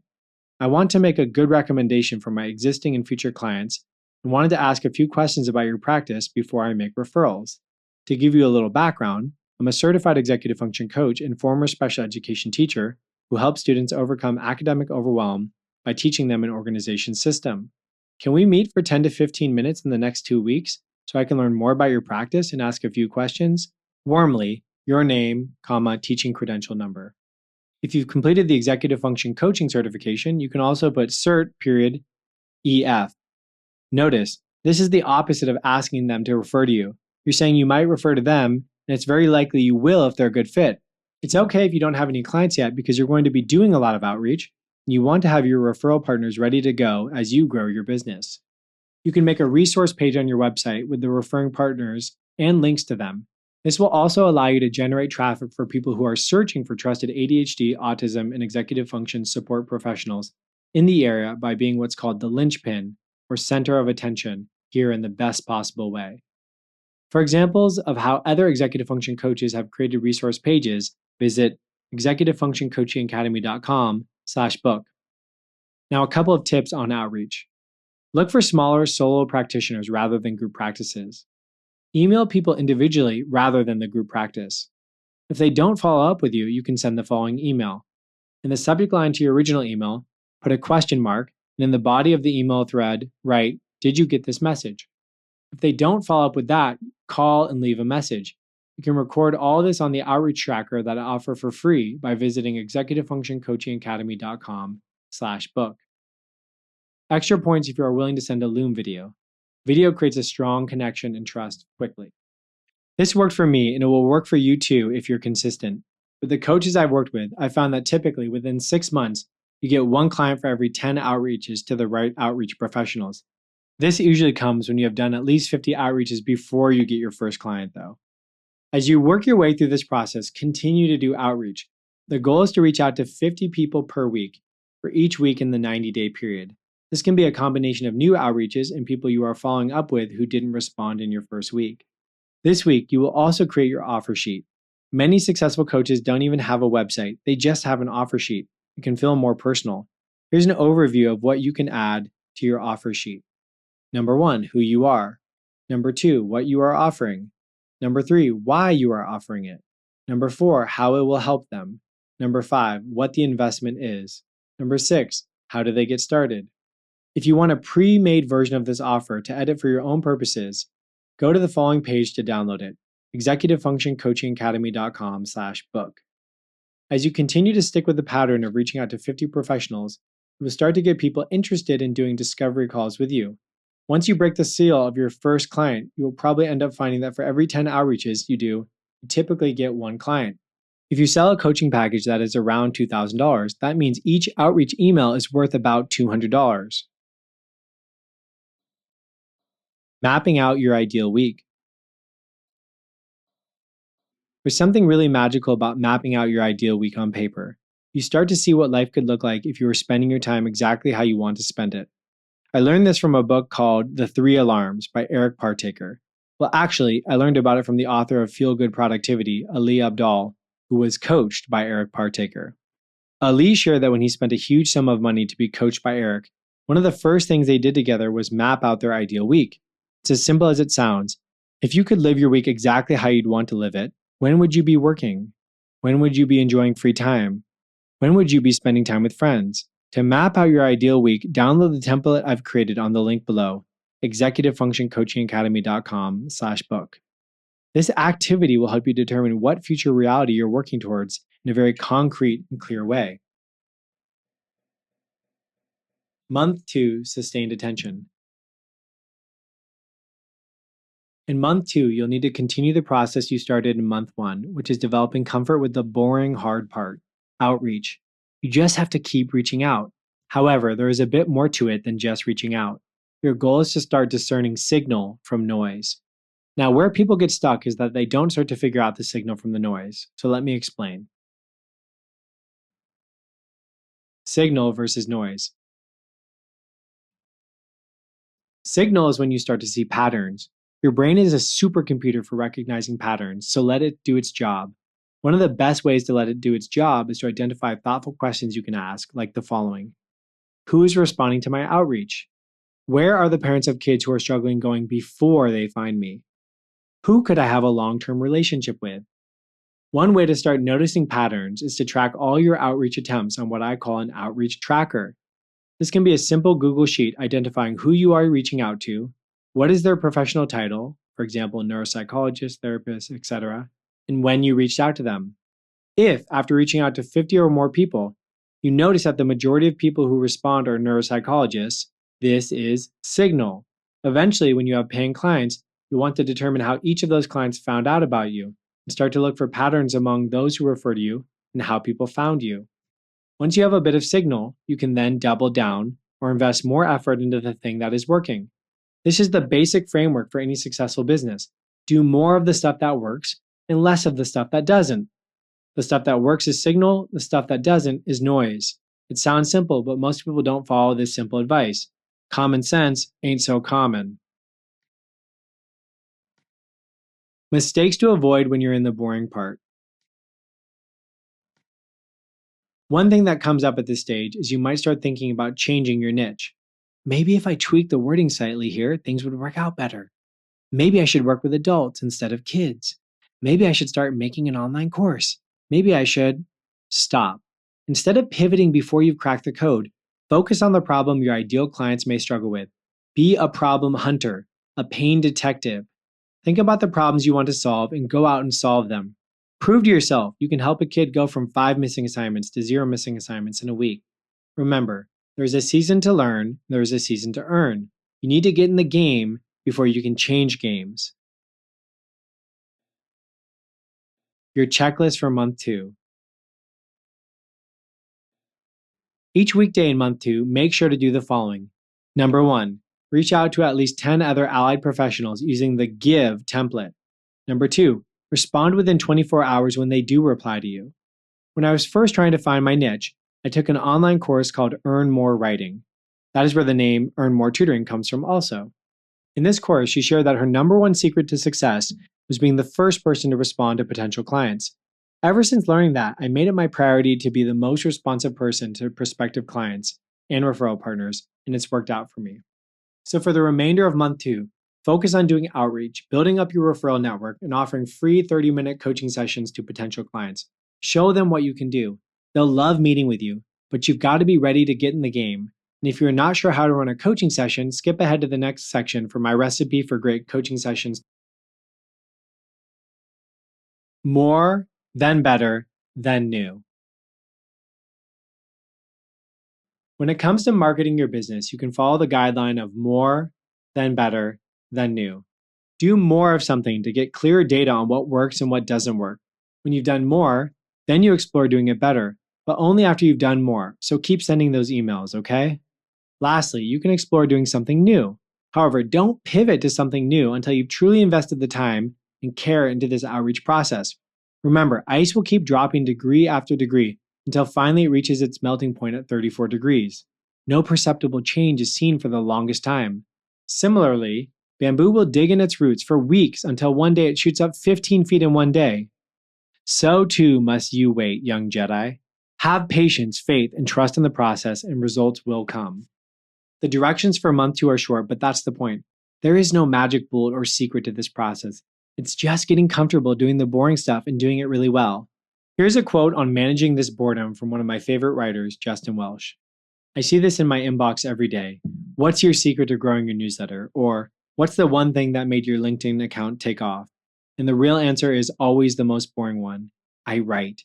I write every single day, even when I don't feel inspired, even when nobody seems to care, and even when it feels like I'm talking to an empty room.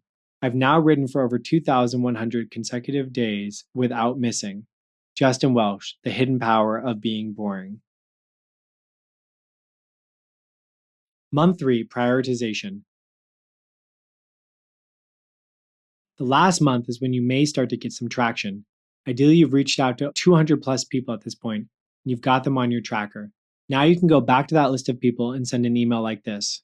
Hello, it is the middle of the semester, or whatever time in the semester it is, and many students start to realize that they're struggling at this point. To support these students, I am offering 2 free coaching sessions before insert a date 2 weeks from now. Who do you know that would benefit from this? Sincerely, your name, Certified EF Coach. This email works because it employs 2 things that help people take action: scarcity and urgency. Scarcity because you only have 2 coaching sessions to offer. Urgency because they need to complete the coaching session within 2 weeks. Whenever you are making an offer, always consider peppering on a bit of scarcity and urgency to up the stakes. It helps people get off the fence and take action.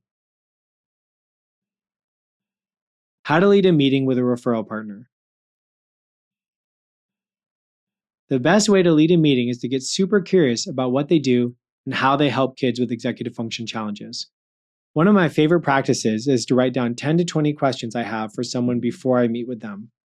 I also have a list of questions you can ask by visiting executivefunctioncoachingacademy.com/book. The goal is to be curious. Here are some sample questions. What do your clients with executive dysfunction struggle with? How does this impact their school success? How does this impact their parents? Who do you refer to currently for executive function challenges? What do you look for in referral partners? Are you a part of any consult groups where it might be helpful to do a short presentation on how we can help with executive function skills? Do you go to any conferences to learn more about executive function skills or supports? Lastly, end your meeting by asking, is it okay if I send you occasional updates about my services and free resources for parents that you could share to support your clients? You may not be ready for sending emails right now, but it is key to begin gathering them so you can send them in the future. You can mark this on your outreach tracker so when the time comes to send mass emails, you've already got their consent. The hard, boring, and wildly lucrative part. Returning to our main idea of this 90-day process, you've got to get comfortable with repetition and trusting the process. If making money were easy, everybody would have done it. What you are getting through here is known as the dip. The dip is the place where most people quit. The dip is the valley of despair. If you can get through the dip, you can master something, but you've got to get through it. I know a lot of successful people, and the thing they have in common is that they take action and do boring stuff over and over. If you just keep doing this, and what I mean by that is reaching out to these referral partners, you will have an ongoing stream of clients that will pay you for the rest of your life. more than you could ever make in the school system. But if you give up after a few unanswered emails, then nothing's going to work out. Why your outreach will pay off in spades. Think about this: at least 1 in 10 kids are diagnosed with ADHD, and 1 in 30 kids have autism. That's a huge percentage of the population. Many of these parents are going to neuropsychologists, therapists, doctors, and seeking special education programs looking for support. Most of them don't know about executive function coaching. They just know the problem of disorganization, overwhelm, and lack of communication exists and is really frustrating. In school districts, few professionals know much about executive function skills, so most parents have never heard of executive function coaching until they start to research their problems and see information about it. From my own experience, executive functioning wasn't talked about in my special education master degree program. With all that said, if you start to own this space in your community and the surrounding areas, you will be seen as a specialist. We are at the beginning of a transformation in education where parents are realizing that executive function skills, like goal-directed persistence and emotional regulation, are what truly help students be successful in life, not just high SAT scores. Do those even matter anymore? I predict by 2035, executive function coaching will be everywhere. Most schools will have an executive function specialist on staff. Just look at the headline of this Wall Street Journal article, dated November 8th, 2024. Quote, "The new must-have for overwhelmed kids, an executive function coach," end quote. But right now, almost no one is proactively reaching out to these people. You can be that person. If you are serious about growing your coaching biz in the next 90 days, do 10 to 20 outreaches a day and watch the magic happen. When families start to reach out to you. Now you're ready to begin having what's called discovery calls or inquiry calls. Discovery calls are when you get introduced to a family and you want to offer them something free, like a 15 to 30-minute call, to learn more about their goals and share your process with them. It's a good idea to have people fill out a form to qualify themselves and to ensure they are an appropriate match for what you're offering. What to include in your discovery form. You want to include questions that will help people qualify themselves in or choose not to continue. For example, you would want to include something like, on a scale from 1 to 10, how willing is the student to engage in coaching sessions? If someone puts a 5 or below, you probably want to say, I don't think your child is ready for executive function coaching right now, but here are some free resources you can check out. You'll learn more about this later, but you also want to make sure that parents are willing to engage in a family team meeting process. Here are some questions you could use in your discovery call form to qualify in the right clients. Do you see this as an investment or an expense? How urgent is having a coach work with your student? Is this something you would like to start in the next 30 days, or more along the lines of, we will get to it when we can? If this is not urgent for them, and they don't see it as an investment, consider directing them to another resource, maybe a free article on what to do if your kid is not ready for executive function coaching. It doesn't mean these people won't start ever. They just might not be ready to start now. Let them executively decide. As you grow your business, a key activity will be helping people qualify themselves in and out. If they're a good fit, they will move forward. If they're not, let them go. The worst thing you can do is coerce someone into coming into your business who's not a good fit, only to have it blow up down the road. How to run an effective discovery call. Okay, so now you're doing it. Someone calls and they want to work with you. You're meeting them. The first thing you say is, hey, great to meet with you today. I have a few questions I'd like to ask to make sure I can be of service. Can we start with that? This is called a trial yes. It's basically a small buy-in where you get them to say yes to something small so you can evaluate if you can be a support for them down the road. The next question you ask is the magic question. What would success look like after a full semester of working with me? What would make you say to yourself, this was the best investment we ever made? Then just let them talk. The goal here is to help them start creating a vision in their mind of what they want to achieve. Once you get that vision, you can start to chisel down on it so you can share exactly what you can help with and what you can't do. You can follow up with, what's getting in the way of you achieving this goal? What have you already tried? How would you feel if your child were able to do X, Y, and Z? This is where you're activating their nonverbal working memory. I can't stress this enough. Not about you telling them what they should want, it's about you helping them identify what they want and eventually helping them build a bridge between where they are now and what they want, with your service as the bridge. Now, once they're done talking, you would then say, is it okay if I show you how we can help? This is our process. They will naturally respond with, "Yes, please tell us." Then you can go into your spiel, sharing no more than 3 to 5 steps, which might sound something like this. Our process starts with a family team meeting where we agree on a goal. Then we have a weekly coaching session and another family team meeting to ensure progress and recalibrate as needed. After that, once we reach the goal, we can either phase out or identify a new goal. Any questions? This is where they'll have frequently asked questions like, how much does it cost? You can say the cost of a session is X, or it's down to X if you pay up front. They'll ask, when can we start? You can respond with, what days are you available? They might say, what's the difference between us doing it versus you doing it? You can tell them that parents hold access to things like allowance, cars, so there's a power imbalance. With you as the coach, it's just working one to one. If they ask, why is it so expensive? You can then use what's known as a reversal to say, what makes this a priority in your life right now?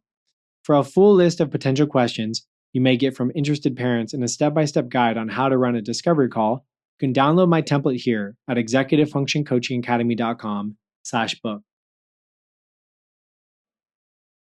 Sharing your offer.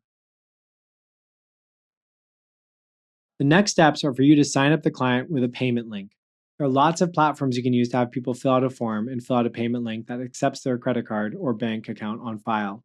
Tools change, so I won't recommend a specific one here, but with a little research, I'm sure you can find something that works great for you. After you share your payment link, some people are going to enroll. If you get a confirmation that they enrolled, you can then reach out to them with an email like this to schedule your first family team meeting/coaching session. Here's what communication could look like. Subject: welcome to the family! Here are your next steps. Hi, client name. I'm so glad we will be working together. I wanted to share some important information in the next steps so I can effectively support your student. Please send me the following information: the username, password, and link for both parent and student portals so I can monitor their grades and assignments. Additionally, if your school requires consent for other supporters to log into school portals, please send an email to your school administrator and CC me, signifying you grant permission for me to monitor your student and parent portals. Any dates you will not be available for sessions that you are aware of. Dates I will not be available for coaching sessions are: insert dates you will not be available for coaching sessions. Additionally, please log into the parent portal using this link. You can insert a link to your parent portal if you have one using your customer relationship management system. In the parent portal, you can cancel sessions 48 hours or more in advance, see your current bill, print out any and all charges you have made, see any upcoming scheduled sessions, or view progress notes. Lastly, I would like to set up my first 45-minute coaching session with student name. Do any of the following dates and times work? Option 1, Option 2, Option 3. I am so excited to get to know your student and support them in developing enhanced executive function skills. Please let me know if you have any questions. Best, your name. Conversely, not everyone will enroll. This is where you'll want to track people who don't enroll and reach out to them and check if they're still interested. If not, you can ask why. Understanding what hesitations or barriers come up for people can help you navigate them more effectively or anticipate those hesitations and address them in your discovery call. You did it. You made it to the end of month 3 in the 90-day process. At this point, you should have at least one person booked a discovery call and decided to enroll with you. If you did, you're already moving on to the next section, which is how to run your first coaching session. If you got stuck and didn't have success in this process, send us an email to support@efcoachingacademy.com. We'll work with you to make sure we give you personalized recommendations on how to get your first paying client. In the next session, I'll tell you the essentials of how to deliver value to families to create a great experience for students, parents, and yourself. Working with clients. So much of working with students is showing up and being emotionally available for them. In the same way that you showed up as a teacher and were in your classroom, you've got to hold that space for the students you work with as an executive function coach. Working online as a coach makes it a bit easier. You log onto Zoom or Google Meet and let them in when they get there. I usually don't let students in early. I wait till the time of the session has started and then I let them in. I like to start and end things on time if possible. I think of the session as a form of a performance in the same way a basketball player performs on the court. They are choosing to lock into performance mode and bring their absolute best self for the time allocated for the game. You can do the same thing for your coaching sessions.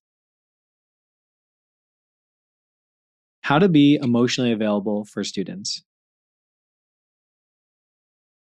Being emotionally available for students is about putting your student at the center of the universe and making their lives and drama the most important thing in your world for the next 45 to 60 minutes. It starts with curiosity and the questions you ask. I've laid this out in detail in a handout called the PEMDAS Method for Coaching Sessions, which you can find by visiting executivefunctioncoachingacademy.com/book. There's something called the sequencing effect, which means we rarely remember the middle of something, but usually remember the beginning and the end of anything. With that in mind, aim to run your sessions by the mantra of start strong, end stronger. I'll show you how I do that. Before we jump into that, here are a few notes on how to set up your space for success so clients have a good experience. Setting up your space for online sessions. I recommend trying to set up your Zoom background to embody things you like. Maybe you have a plant and a flag from your college and a few of your favorite books. If you want to take it a step further, you could add a light in the background that faces the wall or down on a table. This is called backlighting, and it creates a sense of depth and focus on you as the person in the foreground. You can Google backlighting setup to get an idea. Another good way to understand what things should look like is to go onto YouTube and to notice how some of the YouTubers that you enjoy set up their areas. Of course, forget about doing any of this if it gets in the way of you just starting. Just blur out your background and work with the students. But these tweaks can create a more inviting and relaxing atmosphere for your students. Also, please work in a quiet and distraction-free space. How do you feel about paying for a service when someone is in a loud space or somewhere where kids or other people are walking in and out of the meeting during your paid time? Don't answer the door and do other stuff. Be committed to the session. I once had to go to the bathroom so badly during a meeting that, unbeknownst to my student, I peed in a water bottle rather than leaving the session to break my student's focus. I'm not sharing this because I'm proud of it, and I would recommend excusing yourself before you ever do that. But what I'm trying to get across is that I have always prioritized my clients feeling they were served with the highest degree of my care and attention. The last thing you want to do is convey the feeling that you have more important places to be than with them. How to start the session strong. To start the session strong, when the student shows up or logs in, you can start with something like this. Hey Teddy, great to see you. Here you want your tone to show that you are genuinely excited to see this person. They should feel that seeing them is a great part of your day. They might respond with something like this. Good. Everything is fine. That's okay. They are not being paid to be excited. You are. Then you can work on hooking them emotionally so that they are fully present in the session. You can ask questions like these. Is there anything on your mind you want to share before we work on school items? This opens the door for any emotional barriers that might be surfacing. I call this clearing the deck. Many students will appreciate this. You could ask them something like, what are your expectations for this meeting? Allowing people to share their expectations is a great way to level with them, to get clear about what you can and cannot do. As they say, expectations are the dark room where resentments develop. Let them get those out so you can work with them. Another thing to think about here is being what I call a pain detective. If you notice any subtle cues of frustration, sadness, whatever, you can be a detective. You can say things like, I could be totally off base here, but I get the sense you're feeling, insert whatever you think they're feeling. Am I correct?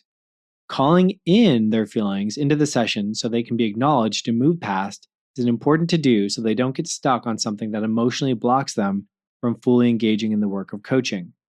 Once you've worked through any emotional barriers that might prevent them from engaging in the session, then you can get into the cognitive labor of doing hard things that relate to school. Sometimes you will work with students who are on the opposite end of the sharing spectrum. They overshare and won't stop talking, and it could actually eat up a lot of your valuable session time. In this case, you need to have a high-level overview of how the session will look. Since I recommend running 45-minute sessions, you might want to follow something like this. Possible session structure. Minutes 5 through 7, check in, make that connection. Minutes 7 through 15, clarify goals to be worked on / priorities. Minutes 15 through 35, aim to work on something they have been avoiding. Minutes 35 through 45, gather feedback, see how they feel, confirm date of next session. How to set a goal for the session. Once you've addressed any unresolved feelings or issues, You are now ready to clarify goals for the session. Here are the questions I like to ask students. These are called reflexive questions and stimulate the student to think and consider what the best course of action is. Here are some. If we only did one thing in this session, what would feel like a huge relief to make progress on or even accomplish? Why? This question is so deep in so many ways. Here's why. Number 1, you are helping them figure out what would be a great use of their time. Number 2, you are helping them connect with what making progress would feel like, activating their nonverbal working memory and reticular activating system. Number 3, you are helping them clarify their why so they know why they are working on it and feel intrinsically motivated. There's a lot of power packed into a question like this. How to work on executive function skills during your sessions. This is where I differ from many other executive function coaches, but I don't believe that it is to the benefit of the student to explicitly teach all 10 or 13 skills predictably. Instead, I think it is important to help the student identify what they are really struggling with, then help them develop a system to address that need. Dr. Russell Barkley talks about this point of performance in much of his writing. Quote, clinicians should likely reject most approaches to intervention for people with executive function deficits that do not involve helping patients with an active intervention at the point of performance. The point of performance is that place and time in the natural setting of a person's life where they are failing to use what they know. They are failing to engage effectively in executive function or self-regulation. End quote. I understand this to mean that we have to be creative in our sessions in terms of understanding where the student is struggling and then supporting their lack of self-regulation in a way that they can hear. Let me provide a few examples. Example number 1, Dylan. I once worked with a student who would become extremely angry at his teachers and would personalize things if they disagreed with him. He started to hold such deep grudges that he would be unable to interact with them and saw everything through the lens of me versus them, severely impacting his ability to engage in school and life. During our sessions, I discovered that he loved cooking. I'm a bit of a cook myself, so I started framing everything in terms of cooking, which brought him so much joy. He started to copy me and would start every session with some take on the cooking language we were establishing. For example, I would say things like, well, instead of responding right now, why don't we let that marinate and simmer so we can come back to it when we've had a chance to let all the flavor really come out? Or, before we start cooking, i.e. working on schoolwork, let's review all our ingredients and make sure we have a clear step-by-step recipe for success. Sometimes the joke or idea wouldn't fully make sense, but would just move us in the direction of better self-regulation and engagement in school, as opposed to the drastic checkouts that would occur when he became overwhelmed and angry. This student eventually graduated and went on to college and has done quite well. Example 2, Olivia. Olivia was a 6th grade student who had the friendliest personality. You would never know that school wasn't working out. But she had become overwhelmed by all the expectations at school and wasn't turning in much of her work. Together, we built out a student dashboard where she could track everything in one place and made it colorized based on her favorite colors. She had a unique sense of design since her mom owned a clothing store nearby and grew up with that as a focus in her life. As she found a way to personalize her systems, she took ownership of it and began to do better in school. A word of caution about trying to do it all. I've written extensively about this on my blog, but I'll share briefly about it here. Many novice coaches doubt their ability and thus try to teach every executive function skill in their sessions, rather than focusing on what their student is actually struggling with. While the intention is good, to show their clients that they are knowledgeable, the result is often that students feel overwhelmed by the ambitions of these coaches. For this reason, this book will not go deeply into every executive function skill and what types of interventions can be utilized to address those missing skills, as there are plenty of resources available and dedicated to this area of focus.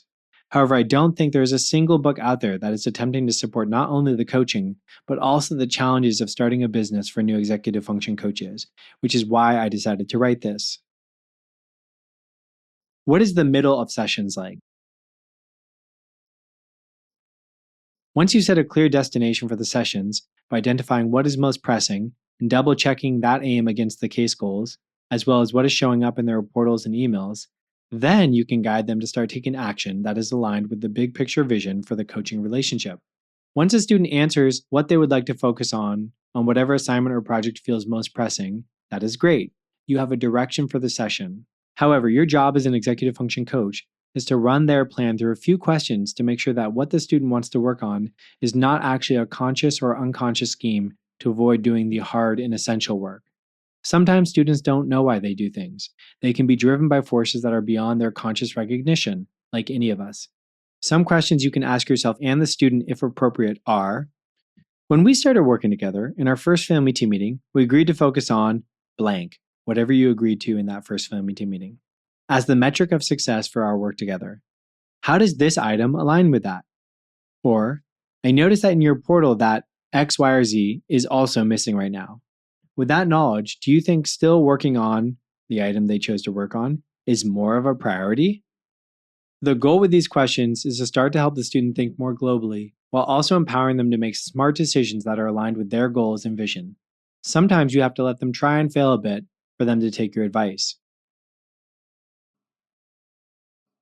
How to end strong. Ending stronger is easier than you think. It requires you ask 2 questions. What was the most valuable thing you did or created in this meeting? Then go silent and let them reflect on what they created. Was there anything we didn't cover in this meeting you would like to cover in our next meeting? This opens the door to your next session being a productive session.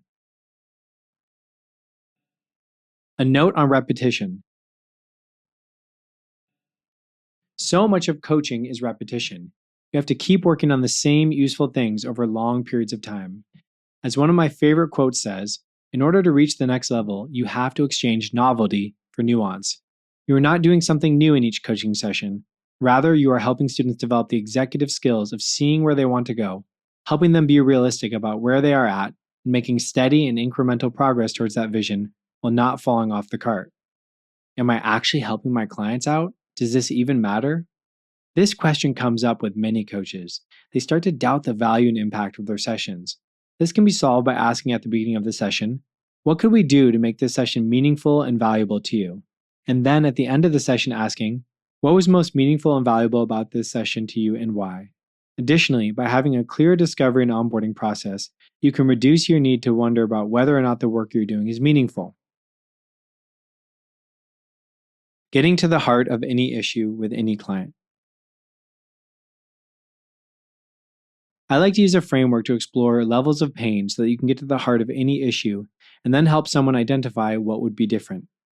In this process, you move down to progressively deeper levels of pain, which help connect the person with an authentic why for making change. Number 1, start with surface level pain. What are you struggling with? Follow that with, tell me more. Number 2, move into historical pain. How long has this been an issue for you? What have you tried in the past? How did it work? Why do you think it didn't work? Number 3, if applicable, move into financial or time pain. How much time, money is this costing you? Number 4, lastly, personal pain. How is this personally impacting you? If we can create a solution, how high of a priority is this for you? Remember, people will walk towards a solution, but they will run from pain. If you can get them to run, then you are doing your job as a coach. The bigger idea here is that you will know your work is meaningful if you can, number 1, uncover their greatest pain point. Number 2, help them identify success. Number 3, get them to commit to progress, not perfection. And number 4, help them make ongoing progress towards this vision.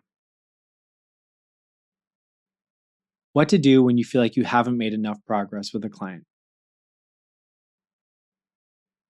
One of the biggest struggles for coaches is constantly feeling like you're not doing enough or aren't far enough down the path yet. This is also something that students feel quite often, so it's important to be able to effectively address these feelings. The secret is the concept of the gap and the gain. The gap and the gain are the following. Our goals are always changing and evolving as we grow. In a way, they are like the horizon. The horizon changes as we get closer to it. It keeps moving forward. Therefore, trying to measure our progress based on our ever-changing goals can become problematic. The solution is measuring the gain. The gain is what you measure when you look back and evaluate how far you've come. You can do this on a longer time span. Where am I in my business compared to where I was 3 years ago? Or you can do this on a daily basis. What are 3 things I did today that I'm proud of? When working with students, remember the principle, progress is visualized. Whenever you are working with students, you should lay out the goal and make sure you have agreement on it, and then you can start to chart progress towards it. An easy way to do this is by using the digital planner template. You can find it at executivefunctioncoachingacademy.com/book. On the digital planner, you can note all the assignments, and when an assignment is completed, you can drag it down into the completed area. You can see a YouTube video about this as well by visiting executivefunctioncoachingacademy.com/book. Then, students can scroll down and see dozens of assignments they have completed, creating a sense of confidence and positive self-esteem. Self-esteem is generated through esteemable acts like finishing homework. We need to see evidence of our growth rather than always focusing on where we are not at. To compare is to despair. What to do if students say, "I don't know" or "I'm not sure" when you ask them anything. If you find that a student continually responds to your questions with, "I don't know" or "I'm not sure," this is a great opportunity to set expectations that you want them to say something beyond those phrases before your next session. You may want to set the expectation that, "Hey, during our session, I want you to say something besides 'I don't know' or 'I'm not sure.'" Or you can give them sentence starters or templates like, "How do I?" or "Let me look at my planner." Frameworks for successful sessions. It may help to keep some frameworks in mind as you delve into running coaching sessions. I developed the PEMDAS methodology, which I call the order of operations for successful coaching. It stands for the following: P, prioritize a secure connection. E, establish SMART goals. M, make key stakeholders aware of the goals. D, divide and guide them. A, accountability the whole way. S, show them you're proud. Since breaking down each of these steps could fill the whole book, I'll direct you to a recorded version of it. I've gone into detail about how to apply this framework a number of times in my webinars, with one of the best being a talk I did for the University of San Francisco's Grand Round Lectures, which you can check out by searching for UCSF plus Sean McCormick. At any point in the coaching relationship, if things start to feel off, you can use this framework to check what you might be missing and work your way through the steps. It's helped me, and it may be a great help to you as well. The 6 Master Laws of EF Coaching. Additionally, at the beginning of all coaching sessions and relationships, you want to set expectations. This is part of my 6 Master Laws of Executive Function Coaching, which are the following. Number 1, progress is visualized. Number 2, be the guide, not the hero. Number 3, start strong and stronger. Number 4, set and get expectations. Number 5, beware of the curse of knowledge. Number 6, improvisation is key. I'll briefly explain each of these so you know how to utilize them in your coaching approach. Progress is visualized. Make sure you have a way to measure progress towards the goals you are working on. This can be as simple as keeping all completed assignments at the bottom of a spreadsheet or on a visual checklist when they are crossed out. Students need to see the gains they've made working with you, so figure out a way to visualize it. Be the guide, not the hero. Your student is the hero of the story, and you are Gandalf. Point them in the direction, but don't try to save the day for them. You're Morpheus, they are Neo. You're Yoda, they are Luke. Support and encourage, but don't fight their battles for them. Start strong and stronger. Start your sessions with enthusiasm and thought-provoking questions. Make meaning from the middle by getting something done, and end stronger by asking, what was the most valuable thing in this meeting for you? Helping them create value and meaning from the process is essential. Set and get expectations. Make sure you have clear expectations for the coaching relationship. Students should know they need to have their camera on, need to do sessions from a desk, not while driving, and that sessions end on time. As Da Vinci said, art lives from constraints and dies from freedom. Beware of the curse of knowledge. Remember, most students don't know the simple stuff like how to write a proper email, how to use a digital calendar, or how to close the loop with a teacher or authority figure. They need you to teach them the unwritten rules that you had to learn in school of hard knocks. Don't forget what it's like to be the beginner. And remember, you only need to be 10% ahead of the learner to create value for them. Improvisation is key. Stay loose. Be ready to pivot. Notice their frustrations and manage energy. Don't be rigidly stuck on how you think the coaching session should look. Instead, let your students' challenges guide the development of the coaching relationship. How to run a family team meeting. The family team meeting, or FTM for short, is what I call the crown jewel of the executive function coaching process.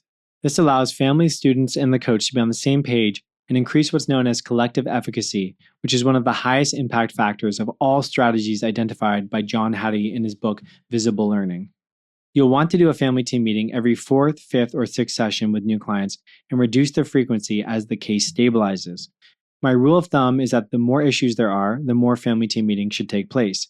It's also a good idea to establish some ground rules at the beginning of the family team meeting, like, at any point, anyone can leave the meeting by letting us know. We can reschedule this meeting if it becomes overwhelming.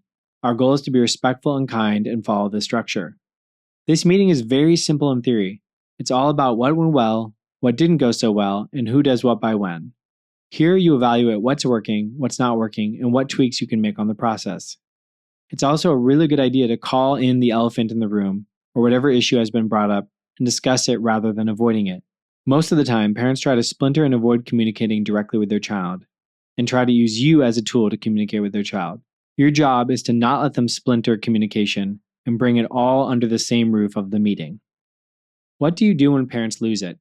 If parents start to send you long text messages or emails, you can funnel them into a family team meeting. You can also refer them out to therapy and set boundaries or new agreements. This works, but you have to trust the process of keeping the communication within the family team meeting rather than letting it happen all over the place. How to write great case notes after sessions. Something that happens for many coaches is they begin to discount their services when parents question EF coaching, when all they see is their student and coach sitting there doing homework.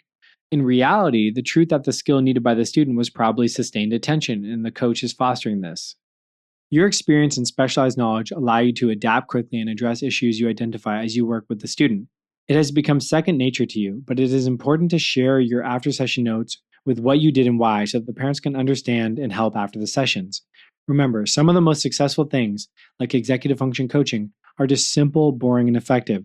Sending notes after sessions to keep parents in the loop is a great way to build trust and maintain authority with clients.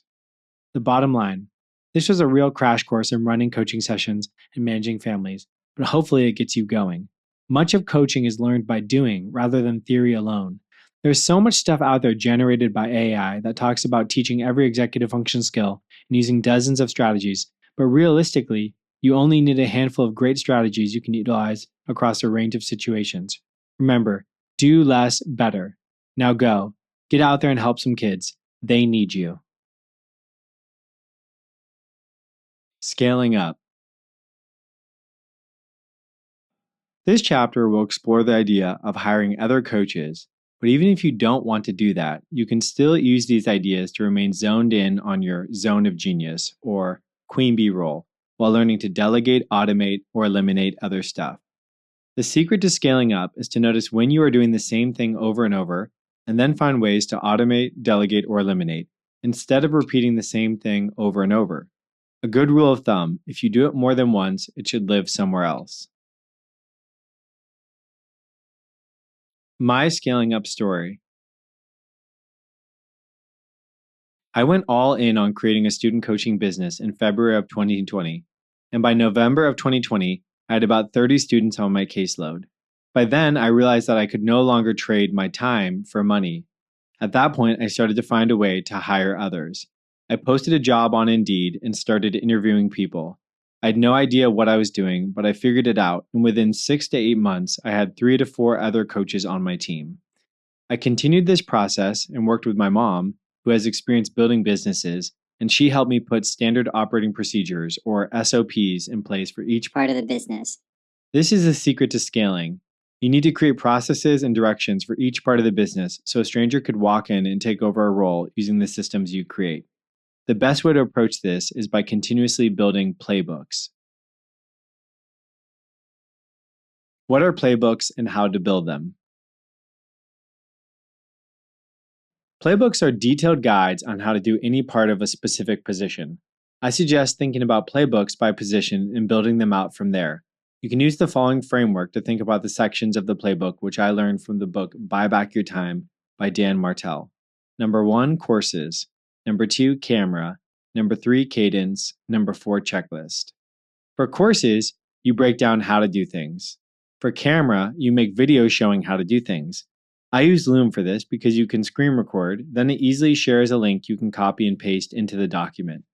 For cadence, detail out when people do things and with what frequency. This is particularly useful for setting instructions for posting on blogs and social media.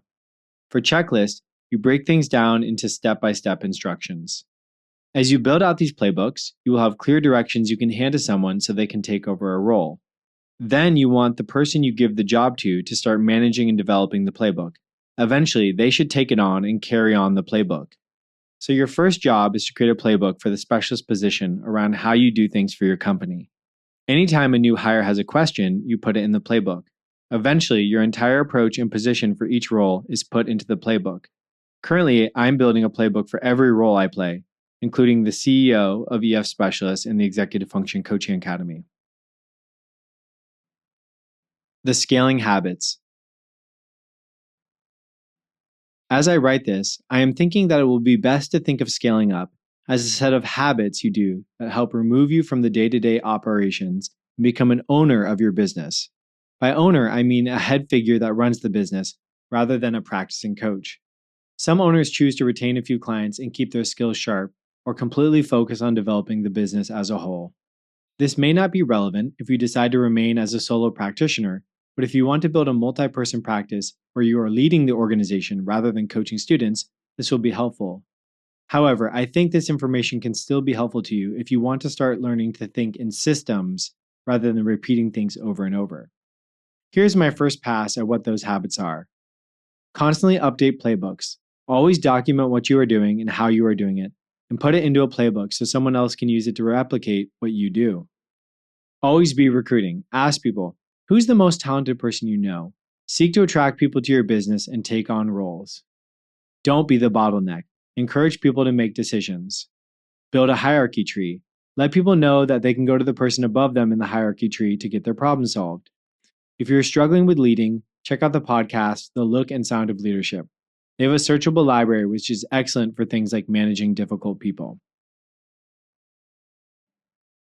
Some thoughts on finance.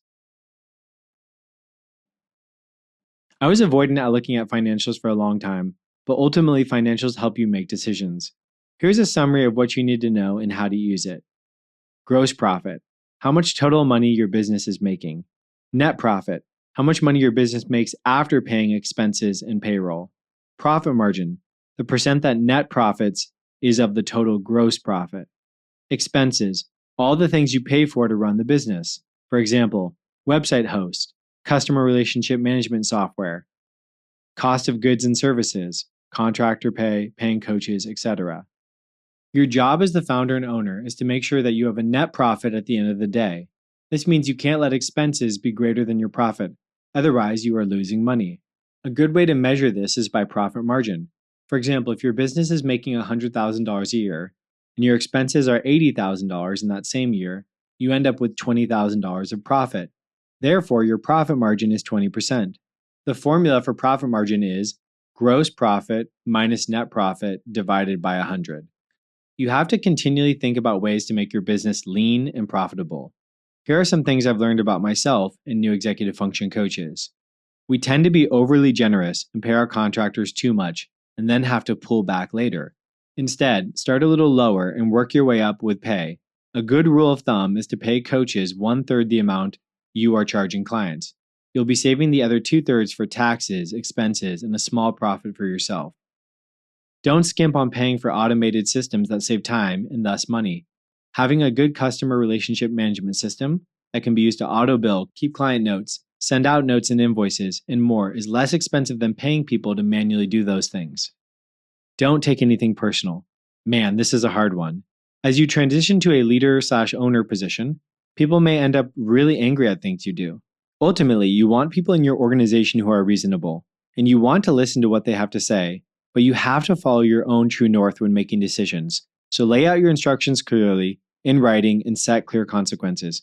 You can also use the progressive discipline framework to set expectations and consequences as you grow. Why scale up? By removing yourself from the day-to-day functioning of the business, you can start to think bigger. You can do things like analyze what constitutes the 20% of your business that makes 80% of profit. Establish meaningful relationships with other high-level entrepreneurs. Spend more time on recovery and personal development that leads to even bigger and better ideas. what to let go of, and what to keep when scaling up.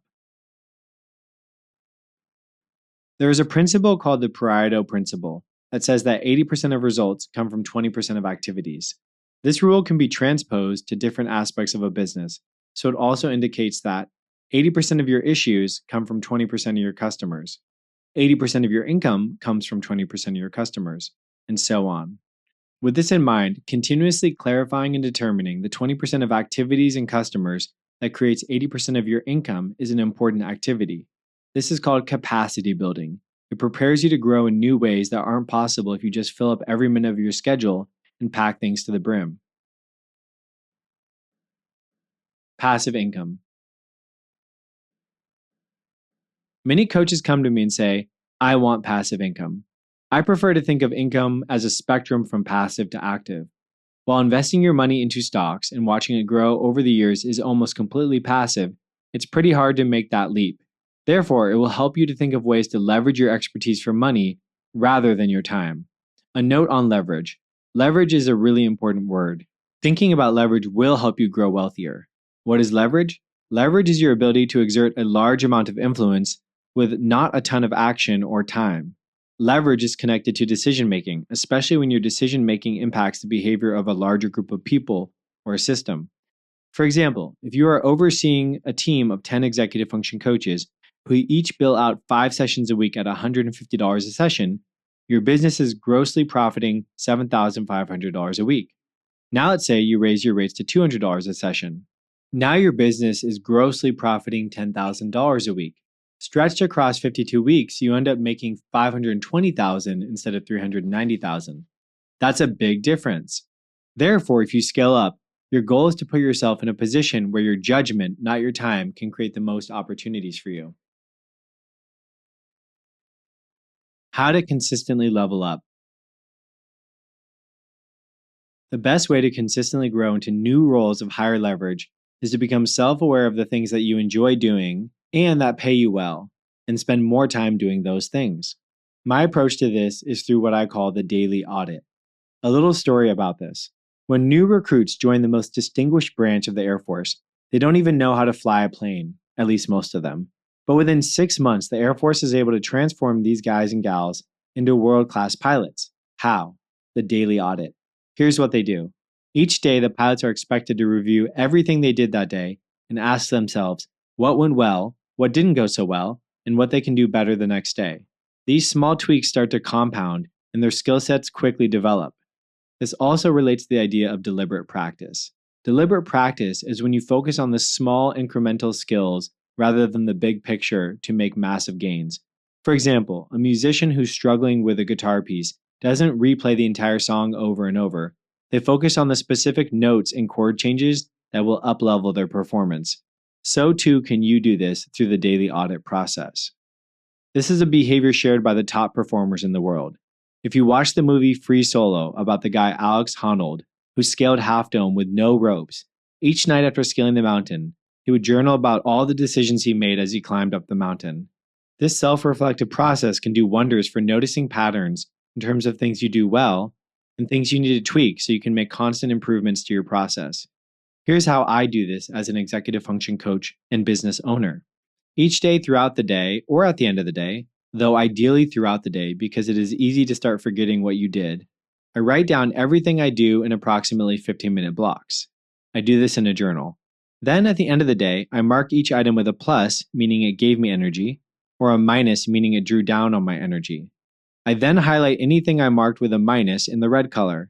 Instead of highlighting everything that gave me energy in green, because there are a lot of good things, I highlight things in green that were most profitable or that most effectively leveraged my expertise for money. I also highlight things in yellow throughout the day that brought me joy. Enjoyment is another form of wealth beyond financial gain. Then at the bottom of the entry, I journal about my top 3 wins for the day, and for the next day, I identify 3 wins I would like to achieve. At the end of the week, I have a daily audit for each day, and I ask myself a few reflective questions like these. What went well this week? What were the patterns of greens and yellows? What didn't go so well? What were the patterns of reds? What can I change? This reflective process has yielded incredible adjustments in my life. For example, I used to find myself frustrated each day with how I needed to figure out cooking at the end of the workday when my brain was fried and I was exhausted. But then I started to ask myself two important questions. Why is this so difficult, and how can it be easier? The result was that I found a meal planning app that allowed me to find pictures of scrumptious foods, which then I can pick on those pictures, which makes a list of ingredients I can send over to a local grocery store, and all I have to do is pick it up. This led me to start using a slow cooker more often so that the food has more flavor, and all I have to do is let it start in the morning and then I let it cook for the whole day. Becoming aware of what was causing an energy drain and considering other solutions has made certain challenging parts of my life much easier. Another benefit to tracking things you don't enjoy is as you mark those things in red and identify what drains you, you can then create a job description from those red highlighted items and delegate that role to someone else. Steering the ship in the right direction. Periodically, you'll need to adjust your direction so you can make sure you're going where you want to go in life. I approach this in a few ways. First, I do what I call an annual review, where I look at the year and identify what big picture things went well and what types of things didn't go so well, and what I'm going to focus on changing for the following year.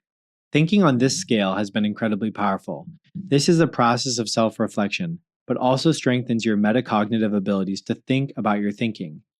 Then, halfway through the year, you can do what is known as an integrity check, where you ask yourself, where am I living in alignment with my vision? Where am I out of alignment with my vision? What can I do to properly realign myself with my vision? These two activities can yield such helpful, insightful results, and also be something special to look back on down the road.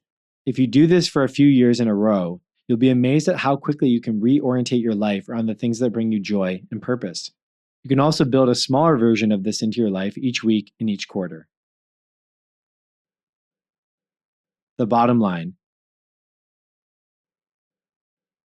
Ultimately, scaling up is like any other skill. You can learn it if you want to. There's nothing wrong with staying as a solo coach, but you can always grow in this way if you want to. Conclusion. Thank you, dear reader, for making it this far with me. I'm writing these final words from inside my closet, late at night, while everyone in my house is sleeping. There's nothing that could possibly compare to the agony of giving birth, and only a foolish man would try to make this comparison. But here it goes. Writing this book was a labor of love, and there's no way it would have made it into your hands and mind unless I made the decision that it was coming out, whether it was pretty or not. This book is simply a battle between me and a deadline, and I knew the deadline was going to win from the beginning. Why do I share this? Because you, dear reader, are locked in the same battle with time. There is no more time to waste to think about whether or not you should do this. There's simply do or do not. So just do it. Executive Function Coaching Academy. I'd like to take this chance to tell you a little bit more about the community I've built. Let's get into it. Executive Function Coaching Academy. This is the main hub for all things executive function coaching. I've written hundreds of articles here and have a free quiz you can take to assess what the next best step in your career is. Check that out here at executivefunctioncoachingacademy.com. Executive Function Coaching Certification Course. I created the Executive Function Coaching Certification Course to create a quick but sophisticated pathway that would teach you how to do every step of the process, kind of like this book does, but in more depth. This course is great for people who learn best from video content and want to see interactive displays of how to do things we've discussed in this book. There are also live meetings within the community that can help you make progress. The other special piece of the certification course is that once you complete it, you are eligible to be listed on my directory of executive function coaches, which I built as the first and only directory strictly for executive function coaches in the world. That may change one day. The EF Pro community. Over the past 4 years, I've been building the community at the Executive Function Coaching Academy.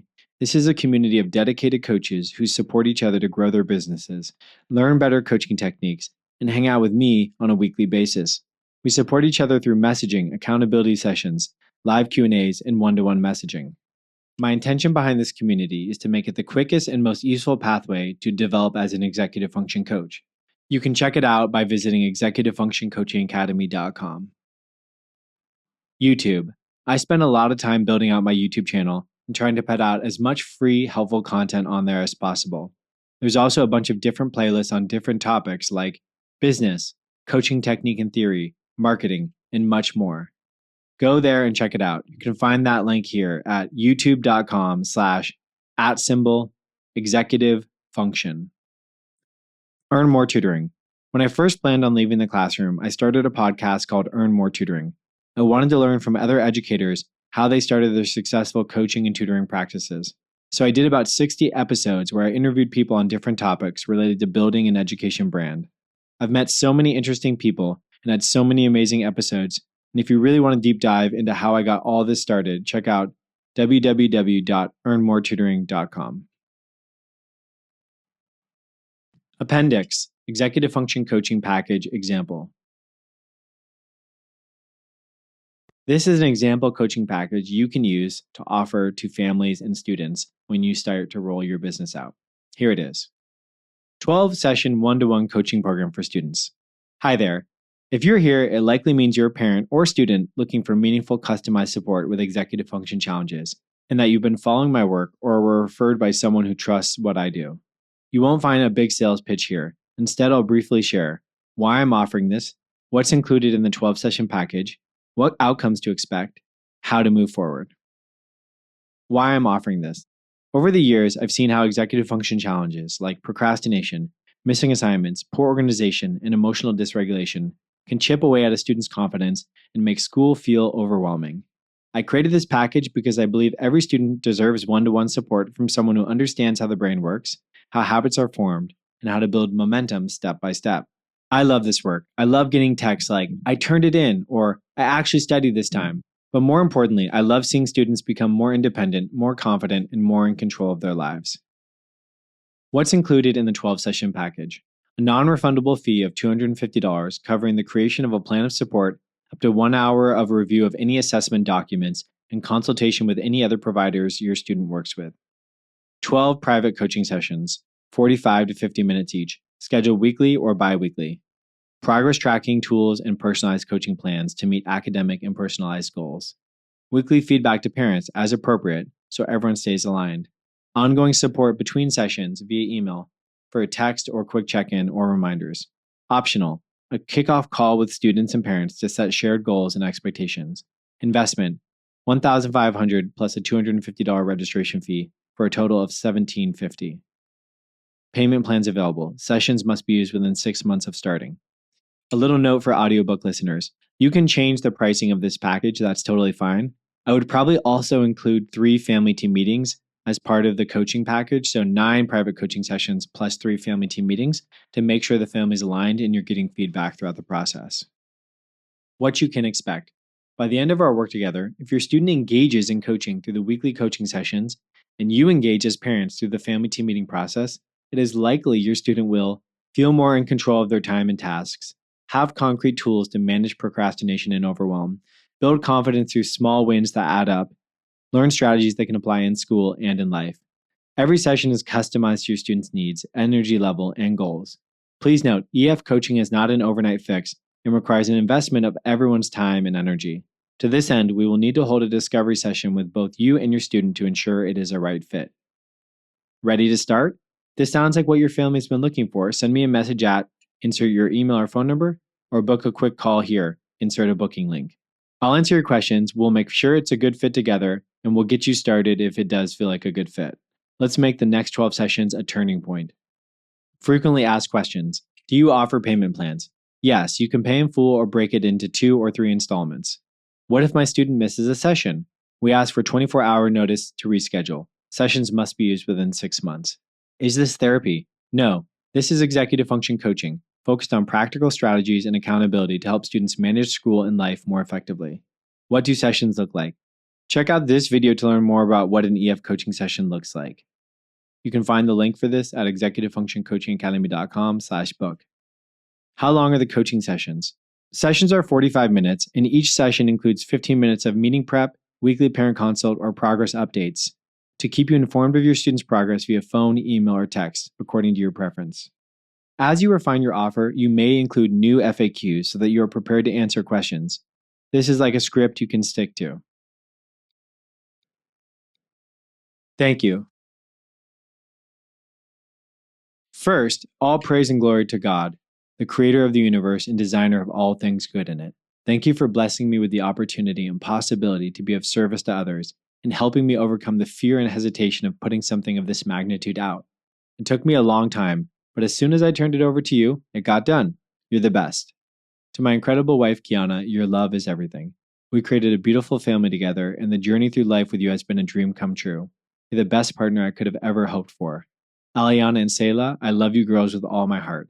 Thank you for making my world so much bigger and brighter. To my mom and dad, Jan Gauthier and John McCormick, thank you for bringing me to life and being supportive and guiding forces. Mom, we've come so far, and I'm so grateful you've been with me every step of the way. To Wade Hufford, an amazing guide, thought partner, and pickleball partner, you've been an inspiration and guide. To my brother Matt, for always inspiring me with your art and creative capabilities. You set the bar high, and I'm so proud of you. Look how far we've come. To Eric Kaufman, thank you for trusting me to be your business partner as we bring executive function education and support to the world of adults. It's been a fun ride, and it's only just beginning. To Maya, thank you so much for all your support on a daily basis. I appreciate you. Thank you in advance to everybody who has helped me edit and complete this book, especially Kimberly Marks and my editor, Callie Brown. A huge shout out to the whole EFCA community for striving and showing up to work on your goals and for being the inspiration for this book. To our teams at EF Specialists and Upskill Specialists, thank you for your dedication and love for this work. It makes a world of difference. To my mentors, Jesse Roslin, Kara Scanlon, Dr. Daniel Franklin, Dr. Peg Dawson, Nan Froon, and many others who helped me when I was just beginning the journey to become an executive function coach. To my mastermind group, thank you for mentoring and growing with me. Cass Arson, Seth Perler, Chris Gillibo, Dr. Tracy Marks, Emma McAdam, Jessica McCabe, Trina Haynes, and Jesse J. Anderson. And to the whole Neurodivergent family, Lisa, Robin, Gary, Nikki, Wes, and Tira. Look what we made!